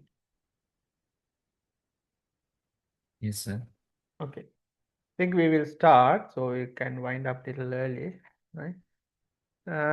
Right. So I will talk about a little bit about the current transformers and voltage transformers. So it's not the big deal. So you are pretty much familiar with the transformers, and basically the current transformer is more or less similar to a short-circuited transformer, and the voltage transformer is basically more or less equal to the open circuit transformer, right? But there will be, because these are used for measurement purposes, so these the the current losses or the voltage drops and the errors in the current transferred to the secondary side from the primary side matters. So we will discuss those things, because these are mainly focuses for the measurement purposes as well as for taking measurements for protection purposes. So they should be, if it's for protection purposes, they should be for the measurement purposes as well. So they should be fairly accurate. Okay. So I will use this the instrumentation transformer application guide, which is published by the ABB, right? Hope I am not doing any copyright violation, right? Uh, okay, so I will. There are a lot of information, so I will upload this material. So if you want, you can take a look at them. But I will only talk about uh, the basics of this voltage and the current transformers, right? Uh, so if you look at the general principles of the measuring currents and voltage, right? Uh, so the main task of this instrumentation transformer is basically to measure the currents and the voltage, right? So from a very high value, you will what transform the currents and voltage from a very high value in the kilovolt and the sometimes kilo ampere range, especially when it comes to the fault currents, right? To the measurable values, right? So if it's a current transformers, the typical measurable value would be between 0 and 5 ampere, right? So this is the main objective of these the instrumentation transformers, right? And okay, and it also help to the isolate or insulate the metering circuit from the primary high voltage system, because there is no electrical coupling when it comes to the transformer. Only the magnetic coupling is there, right? And it provide the possibilities of standardizing the instruments and relays to a few rated currents and voltage. So you can specify that, okay, the input current to these the instrument measuring instrument should be within 0 and 5 ampere. So that could be set by selecting the proper the current transformer, right? So you can build a standard for that. Okay. Now if you look at the current transformers, right? So if you think of an ideal transformer, okay, uh, so you know the typical transformer that you know, the ideal transformer, right? If there's an I1 current going in the primary and the I2 current going in the secondary, and the turns ratio is in 1 and in 2, then uh, if there's a short circuit here and you have a certain supply here, right? Then the relationship between the currents and the turns ratio is given by this equation. So you know that I1 over I2 is equals to N2 over N1, right? So you have I1 N1 is equal to I2 N2. So this is for ideal transformers, no losses, nothing, right? And okay, uh, okay. Okay, so you can see that the from this equation, the current transformer is basically a short circuited transformer, right? Where the secondary terminal voltage is 0. Okay, and the magnetizing current would be negligible, right? And if you comes to the voltage transformer, so you can have the same thing. So if this is E1, and now in this case it is actually the open circuit kind of transformer. So you have E1 coming from a certain supply, right? N1, N2. And if you measure the voltage here, E2, then the E1 over E2 is equals to N1 over N2. So this is a very basic transformer equation. So the voltage transformer is ideally a transformer under no load conditions, right? Where the load current is 0, so there's no secondary current, right? And the voltage drop is only caused by the magnetizing current and is thus negligible for the ideal case, right? Because there should be a magnetizing current, right? And so the voltage drop due to the magnetizing current is negligible, right? Okay, so we will start from the current transformers, right? Okay. So if you look at the operating principle of the current transformer, you can see that the primary of the current transformer is connected in series with the network. So if you have the transmission line coming, right, and the primary is connected series to that transmission line, so all the current that going through the transmission line will go through the primary of the current transformer as well, right? Okay. Okay. Then the secondary side of the current transformer is connected to what we call the burden. Burden is actually the load that is connected to the secondary side of the current transformer, right?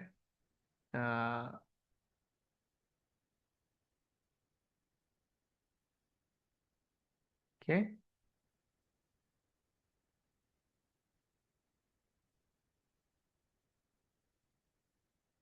So if we assume the ideal transformer, there are no losses, right? In the transformer, then you should be able to calculate the primary current by using the secondary the current that you measure, right? Without any issue, without any error, by using the equation that the primary current is equals to N2 over N1 times I1, right? So you measure the I2, and you can calculate the I1 based on that. So if there are no losses, no voltage drops, then your calculation will be pretty much accurate. But however, in reality, this is not possible to neglect the excitation current and the errors caused because of that, right?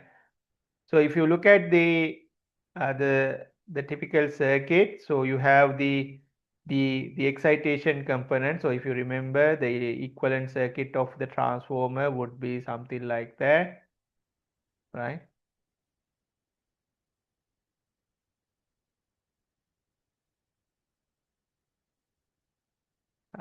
If I take everything to the primary side,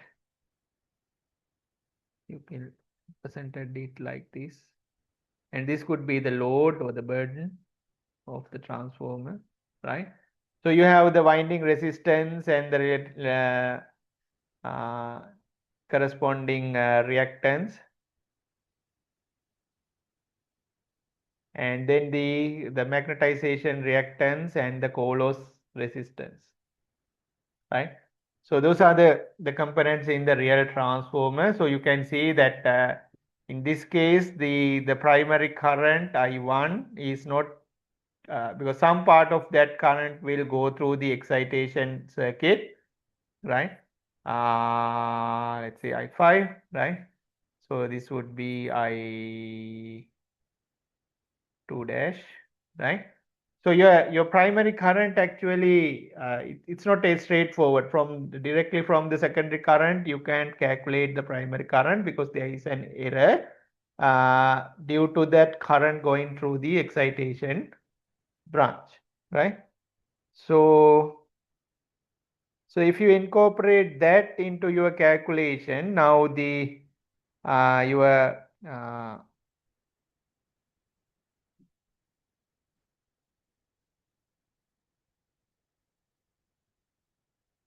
the secondary current that you measured is the has some error, right? So okay, so because of that, now it's not easy to reproduce the primary current from the measured secondary current if you don't know what is the error here. Okay. So let's try to figure out how to get this error and then take an idea about the primary current based on the secondary current that you measured. Okay.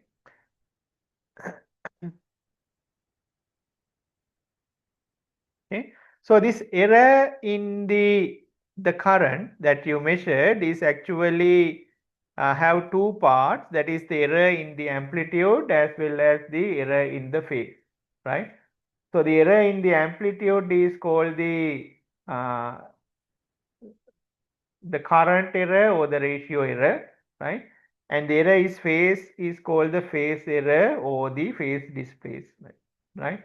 So if you look at the phasor diagram, right? So you have the I2 current, right? So from this, the I2 plus IE would be equals to this quantity. So I2 plus IE, so this has both the magnitude and the phase error, right? And that would be equals to N1 over N2 times I1. Okay. So this is the phasor diagram of the measured current and the actual primary current and the error, right? So now if you just take this portion that is within this the dotted line, right? You can think of it as this, and I'm taking this as I2 as the 100%, or you can think of it as I'm taking everything in per unit, right? Or 100% value, right? So if the I2 is taking 100%, or you can think of, or you can drop this 100% and you can say everything is in per unit. Okay. So then so you divide everything by I2. So I2 you take as a base current, right? So you divide everything in I2. Okay. So this figure here shows the okay.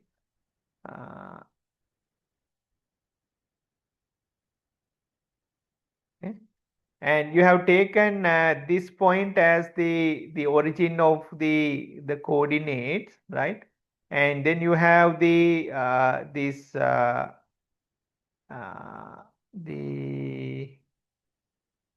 phase error delta here and the magnitude error epsilon here, or the current error, right? In these two axes. Okay.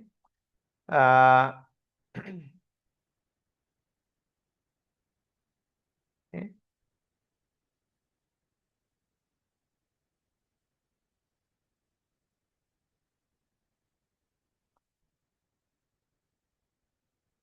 So from the definition, the current error is positive if the secondary current is too high, right? And the phase error is positive if the secondary current leading the primary, right? So if you take that way, the positive direction for the current error would be, or the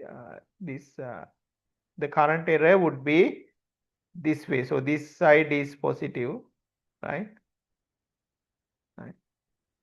And for the phase error, it would be like this. So this side is positive for the phase error, right?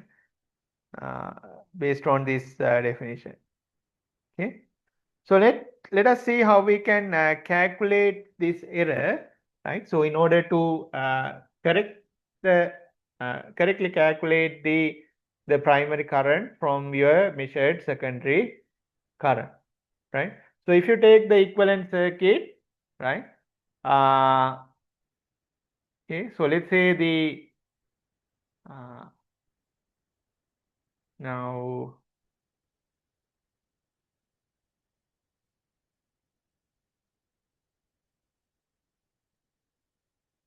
so if you see the primary winding in my earlier one, you had this inductor and resistance that will only create a voltage drop, right?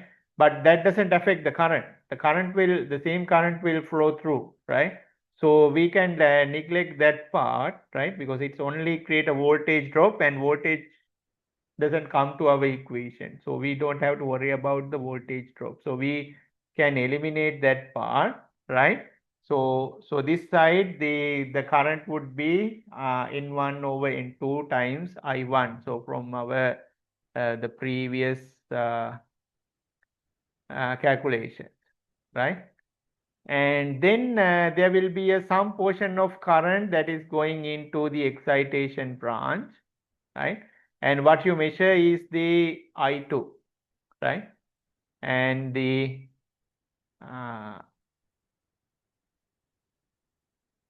so in the secondary side, you have the winding resistance Ri, right? And then in the burden, you have the resistance and the reactance. So that is the burden Ib. The impedance of the burden would be Rb plus Jxb, right? So this is a burden and the resistance. Okay.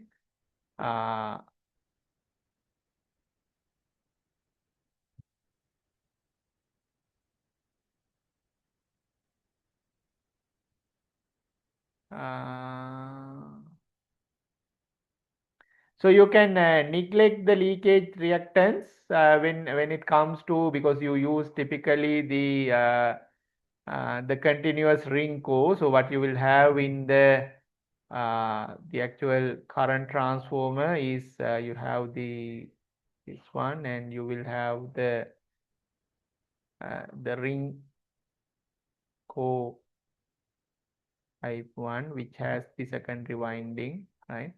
So when this is the case, you can neglect the leakage reactance in the secondary winding. So that's why that Jx2 is not there, right? Xi is not there in this case. Okay. So now if you look at the this whole circuit, so there will be a excitation branch, and there will be a current going through the inductor of the excitation, this resistance in the excitation branch basically represent the core losses in the magnetic core of the transformer, and this basically represent the excitation part, right, which create the magnetic field, right? So so you can represent that. So this mu would be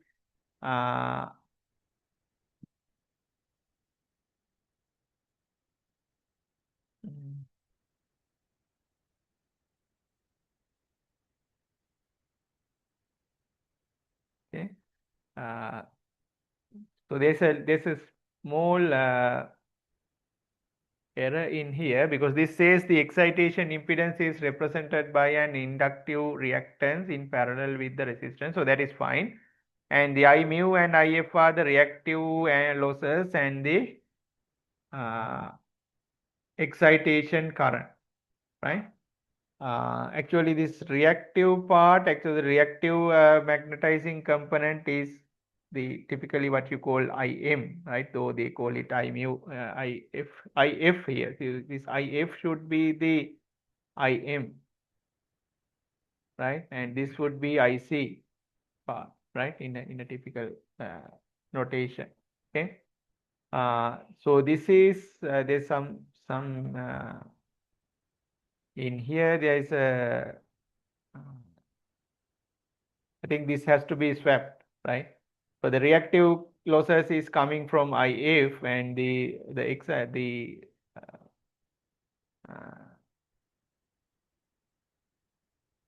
loss component. Okay, so yeah, the reactive component is coming from IF, right? And the loss component coming from IC, because that is corresponding to the co-loss of the transform. So I mu in this case, right? So IF and I mu. So there's a small mistake here. Okay. Right. Okay. So then okay. So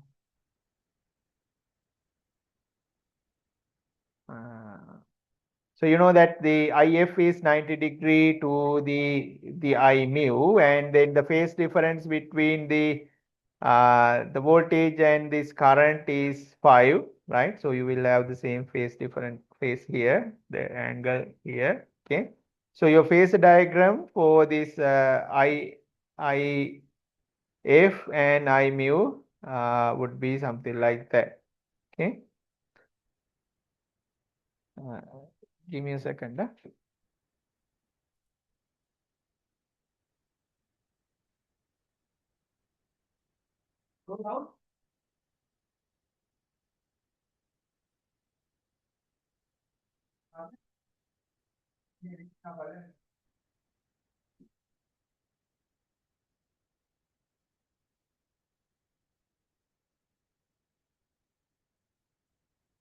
Sorry about that. Okay.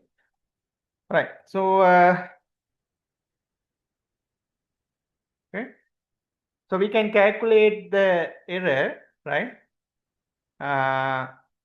So we can calculate the induced EMF of the secondary side by using the I2 here and the total impedance in here, right? So that total impedance is equals to Ri plus Rb squared plus Xb squared and the square root of that. Okay. Then we can calculate the induced flux density, right? In order to produce this ESI or the secondary induced EMF by using the well-known equation, right? So this the flux density that is required is given by ESI divided by root 25F AJ N2, where the AJ is the co-area in millimeter squared and the N2 is the number of turns in the secondary and the F is the frequency, right? And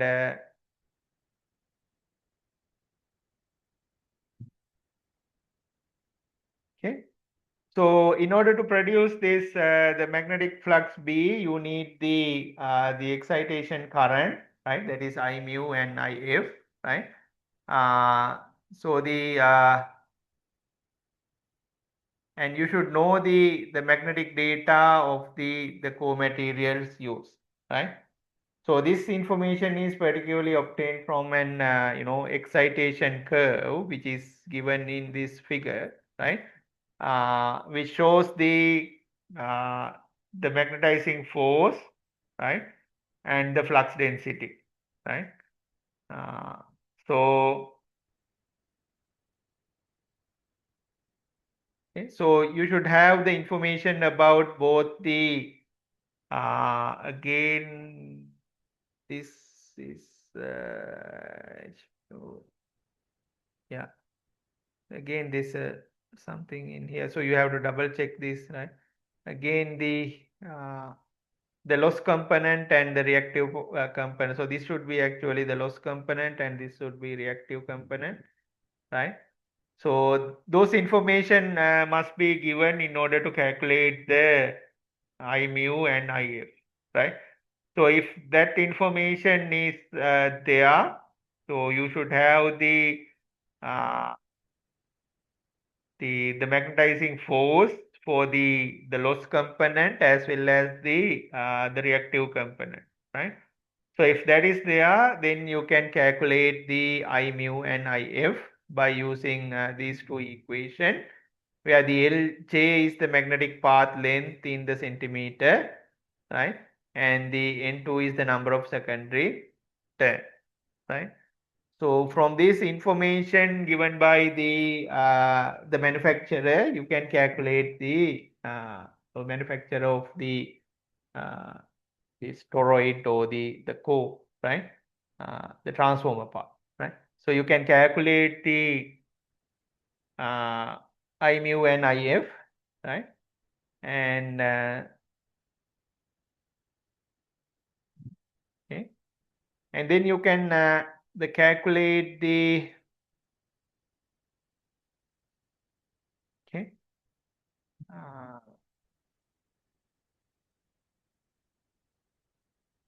okay, so you can you know uh, draw this diagram with I mu and IF in per unit parameters, or the as you taken the I2 as the base, right? As, in the same way that we did earlier, right?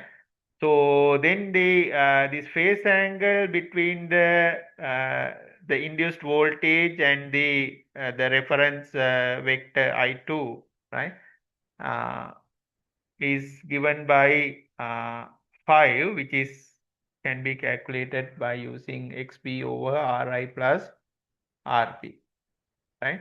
So this is the secondary current, right, or the I2 that we measure.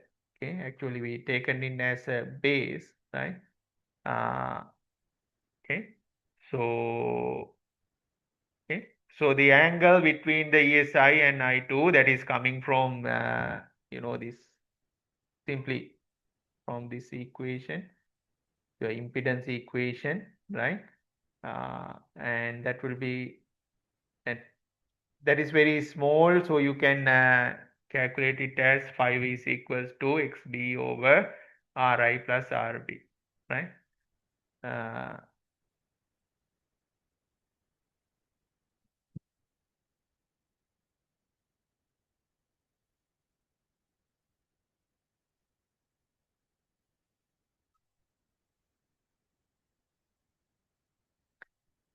Now, if you look at this, the current error, right? Okay. For this,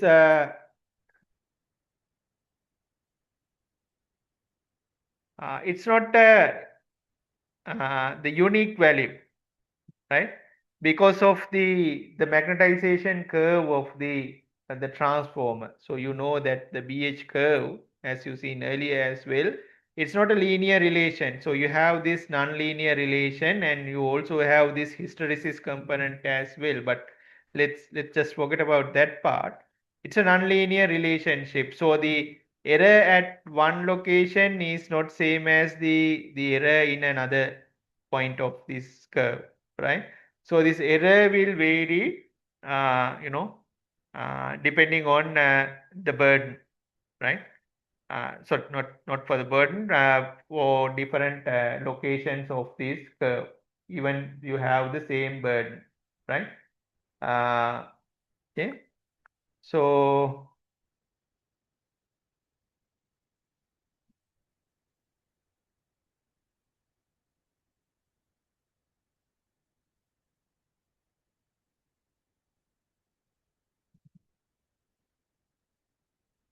okay. Uh, Now, if you look at this, you can see that now, if you move along this line, right? If I can. take this to the same, let me see. Skip to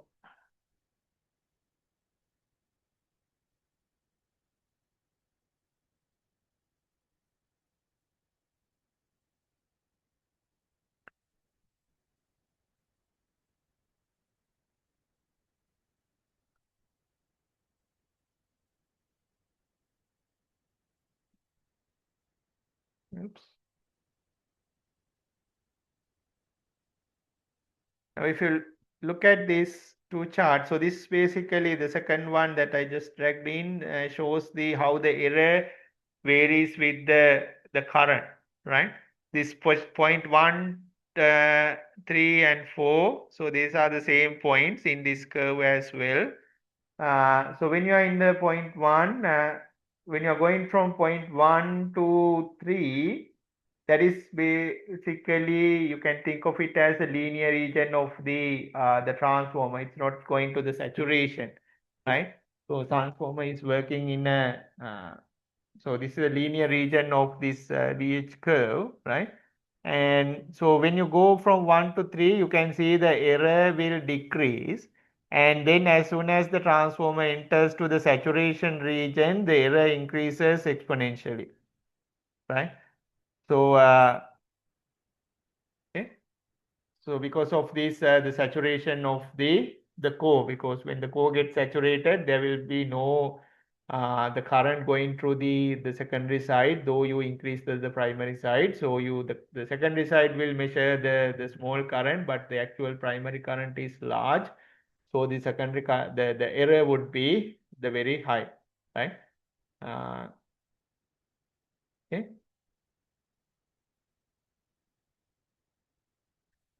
So so we define something called the saturation factor, right? So this is called this IPS, that is the current at the point of saturation, right? Is called the instrument security current, or the for the measuring transformers, and it's called the accuracy limit current for the protective transformers, right? So after that, you can't guarantee the safe operation, right? So this is the security current. So you should not, pass this point. Okay. And this ratio of the PS to the rated primary current, that is the IPN, right, is called the instrument security factor for the measuring transformers, and the accuracy limit factor for the protective transformer, right? Same thing, but given two different names based on whether it's a measuring transformer or the protection or the protective transformer, right? So we can simply call that a saturation factor, right? Fs.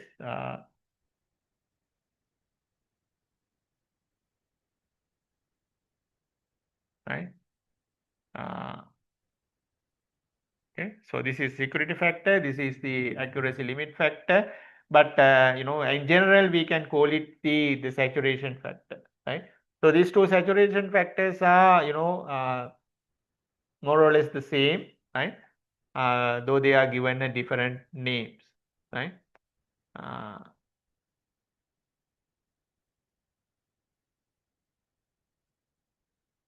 okay.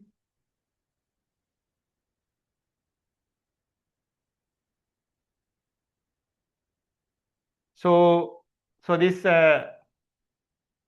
the saturation factor can be calculated by IPS over IPN, right? IPS over IPN, right? And that would be same as the BS over BN, right? So IPN is the corresponding current at BN, and IPS is the corresponding current at BS. So this would be approximately equals to IBS over IBN. But this is when it comes to the saturation region, BS does not actually increase. It's more or less the constant value, right? So because of that, you can think of it as the constant, right? and you can take the saturation factor approximately equals to 1 over the Bn, right? So where the okay, uh,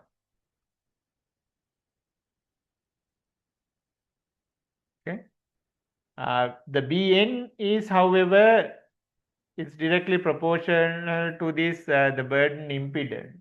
Okay, so because of that, you can say that the saturation factor is also approximately equals to 1 over C, where the C is the burden impedance.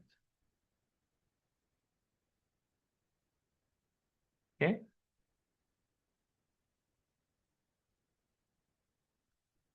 So this clearly says that the saturation factor depends on the magnitude of the burden, right?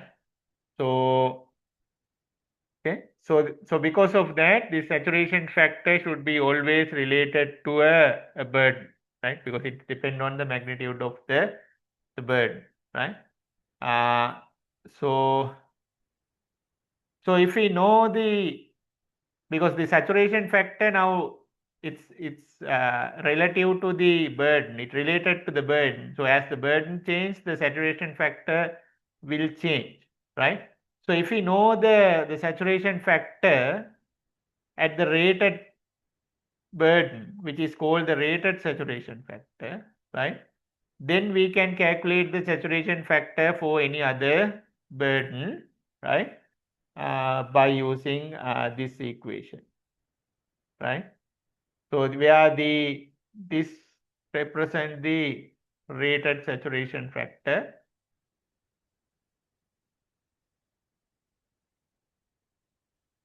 okay, and the Cn is the rated burden,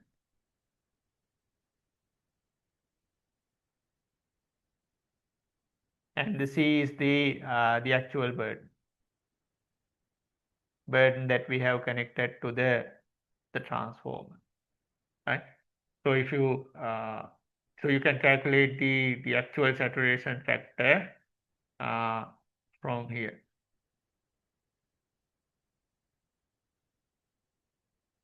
Okay. Uh,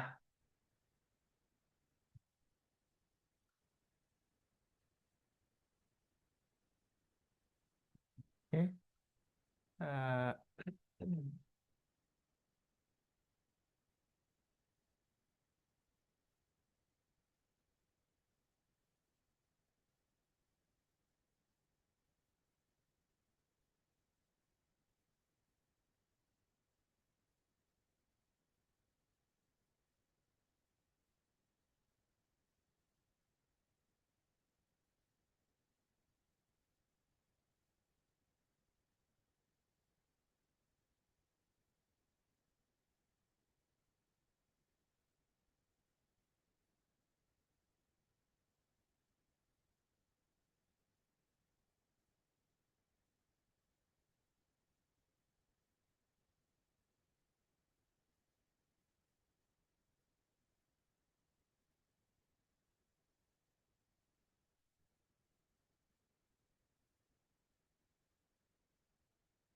Right.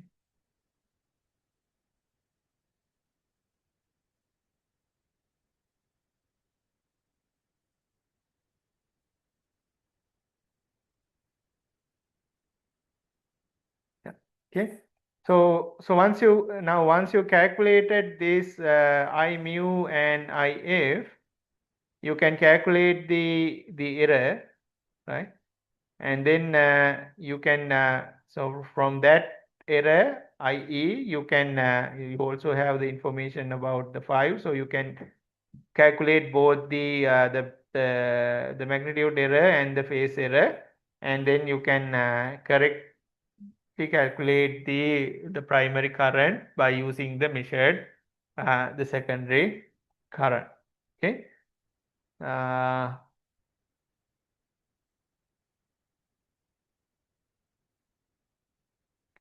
And when it comes to the current transformers, the designing the core is also not also the core is what the most important part, right?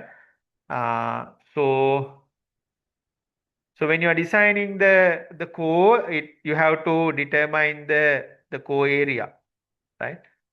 So that factors that you have to taken into account when you determine the core area are the rated primary current, right?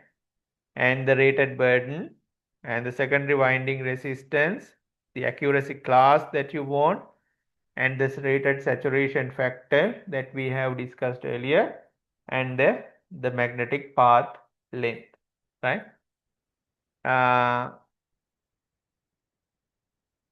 Okay. So how you calculate the core with respect to the accuracy, right? So the first core area is chosen, right? And then the errors are calculated within the relevant burden and the current ranges, right? And then if the calculated errors are too big, then the core area must be increased, right? And the new calculation must be performed, right? So in this will happen continuously until the errors are within the acceptable limit, right? And if the errors in the first calculation had been too small, then the core area would have to be decreased, right? And then so how you calculate the core area is by using this equation, right? So here you can see you have the constant which depend on the core material, right? For an example, for a cold rolled oriented steel, this K would be 25, right? And you have this saturation factor coming into the picture here, right? That's why the calculation of the saturation factor is important. And you have the rated secondary current and the rated burden, including the secondary winding resistance and the number of secondary turns, right, in here. Okay.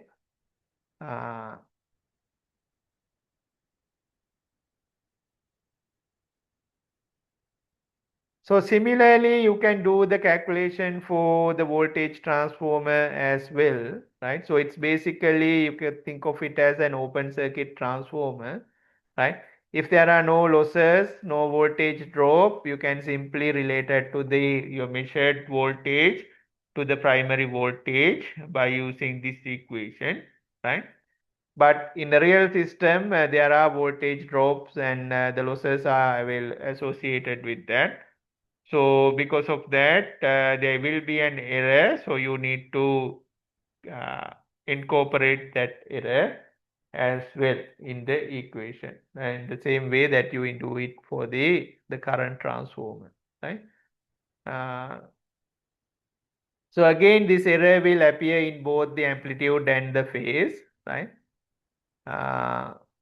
So the error in the amplitude is called the voltage error, and the error in the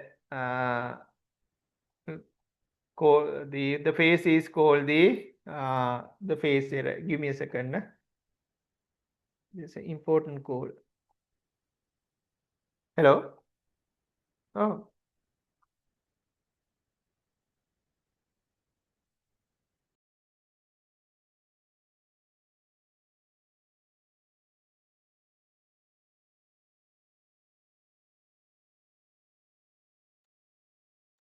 sorry. There was an exam going on in another subject in somewhere.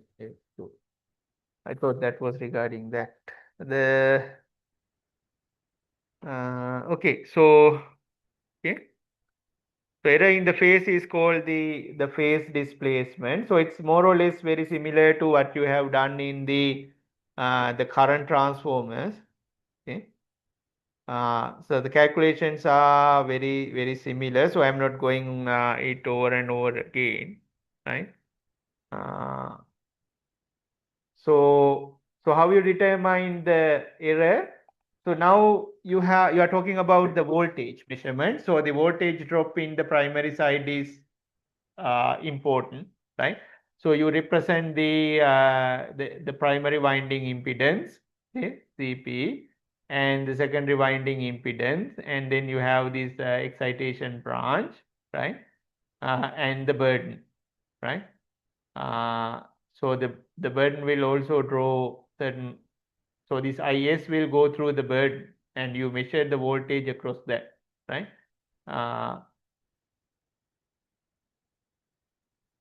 Okay.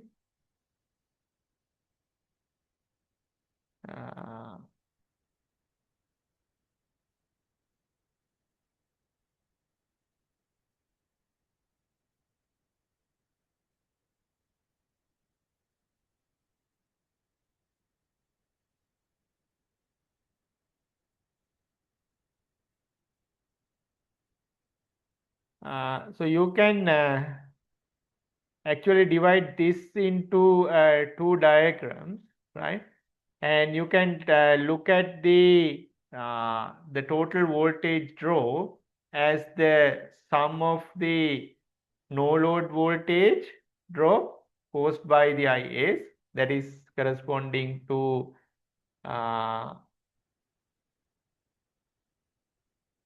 okay, this figure 1.13 represent the no load diagram, right? And the other one uh,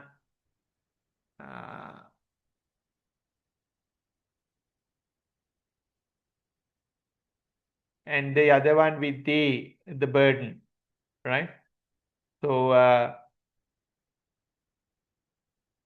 which is the load diagram, right?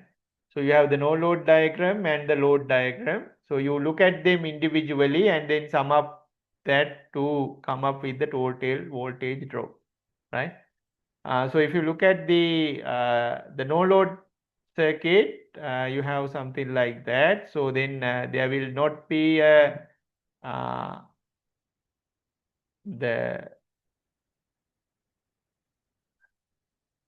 load this side. So the current in the primary side is basically equals to the current that going through the excitation branch. So there is no load current here, right?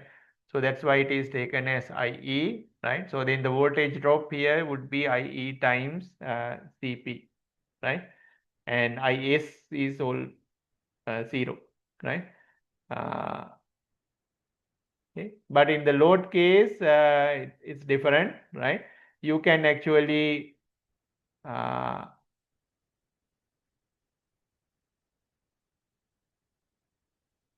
represent the primary side impedance by using the short circuit impedance, which is the sum of the CP and the CS, right?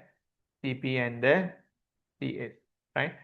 So actually you taken this to this side, something like that, okay? And then you have the burden here, okay? And then this excitation current is negligible in here, right?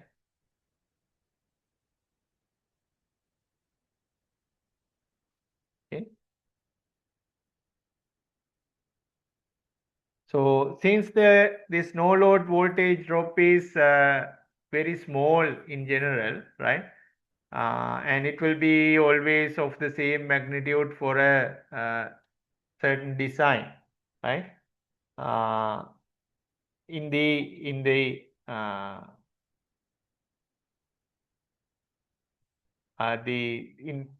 so because of that we will give very little attention to the no load voltage drop, right? But the attention will be turned to the load voltage drop in this figure. Oops.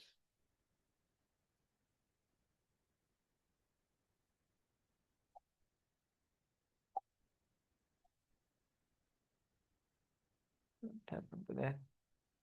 Okay, here, right? So the load voltage drop. Let me take a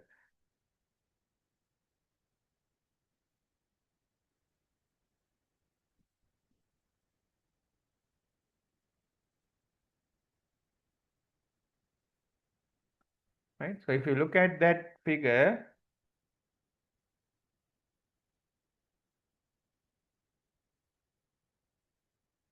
right? The voltage across the burden, right?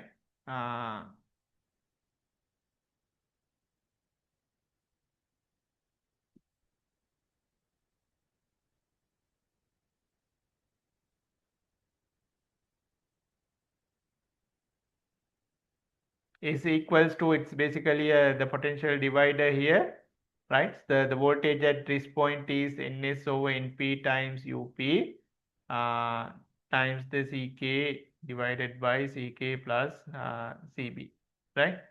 And this delta UB can also written in the from this side also, right? So the that would be equals to US times Ck over Cb, right? And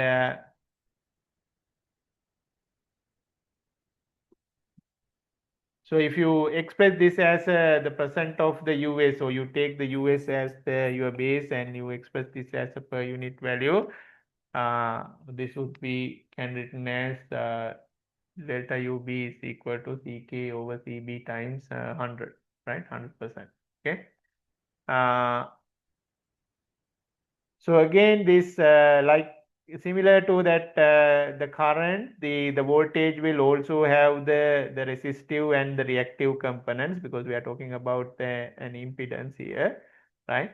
So the resistive component can be written as Rk over Cb times 100, and the reactive component can be written as Xk over Cb times 100. So very similar to the current case, and the 5 is equals to tan inverse xb over rb, right? So from that you can calculate the delta ur and delta ux, right?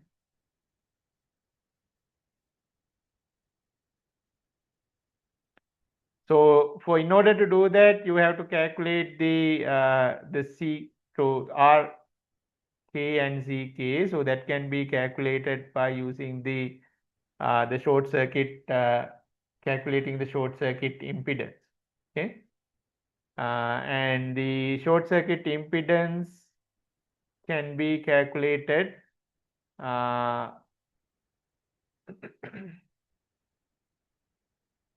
by using the dimensions of the your winding. So you have the this is the core, and you have the secondary winding in here, and on top of that you have the primary winding and the lamination in between, and so on, right? So based on this, the thickness of the winding and the diameter of the average diameter of the winding, you can calculate the RK. Okay. Okay. So that basically consists of the primary and the secondary winding resistance. Okay. So RK would be equals to this, right? Where the RP can be calculated from the dimension. So where the DP is the mean diameter of the primary winding, and the AP is the area of the primary winding, right?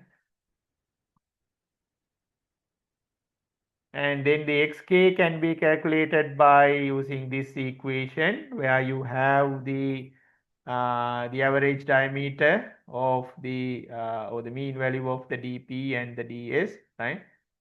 Which is all in centimeters, right? And then you have these thickness values. The tp and the ts are the thickness of the primary and the secondary winding. So that way you can calculate the reactance xk, right? Uh, for that, right? So but then with that rk and xk, you can calculate the burden. So using rk and xk, you can calculate the delta ur and delta ux, right?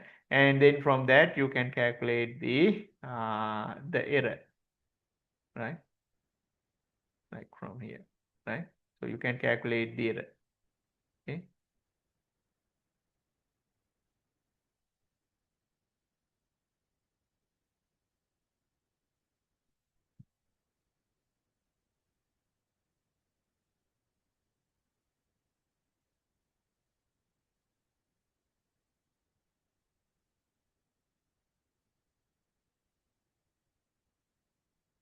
Okay. Yeah. Mm.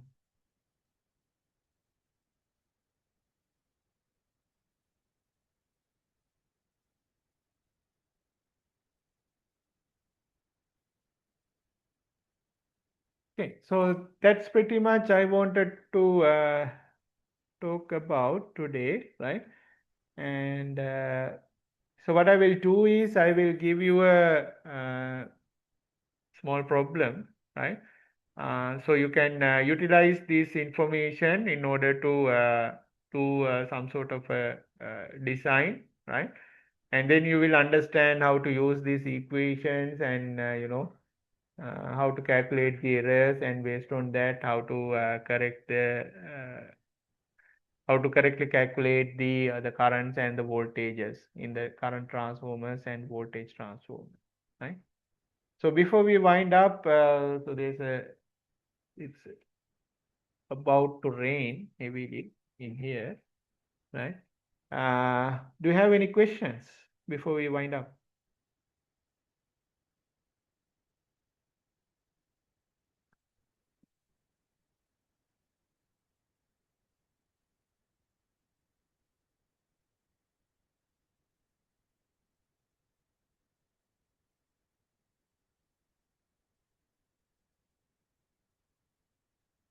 Yeah, so the rain is started here as well, and seems like most of you are, troubling with the rain. So I will stop for today, right?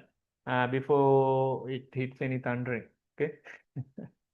Right. So thank you very much. So I will upload the lecture materials, and I will also upload a small assignment based on this. So with a deadline for the submission.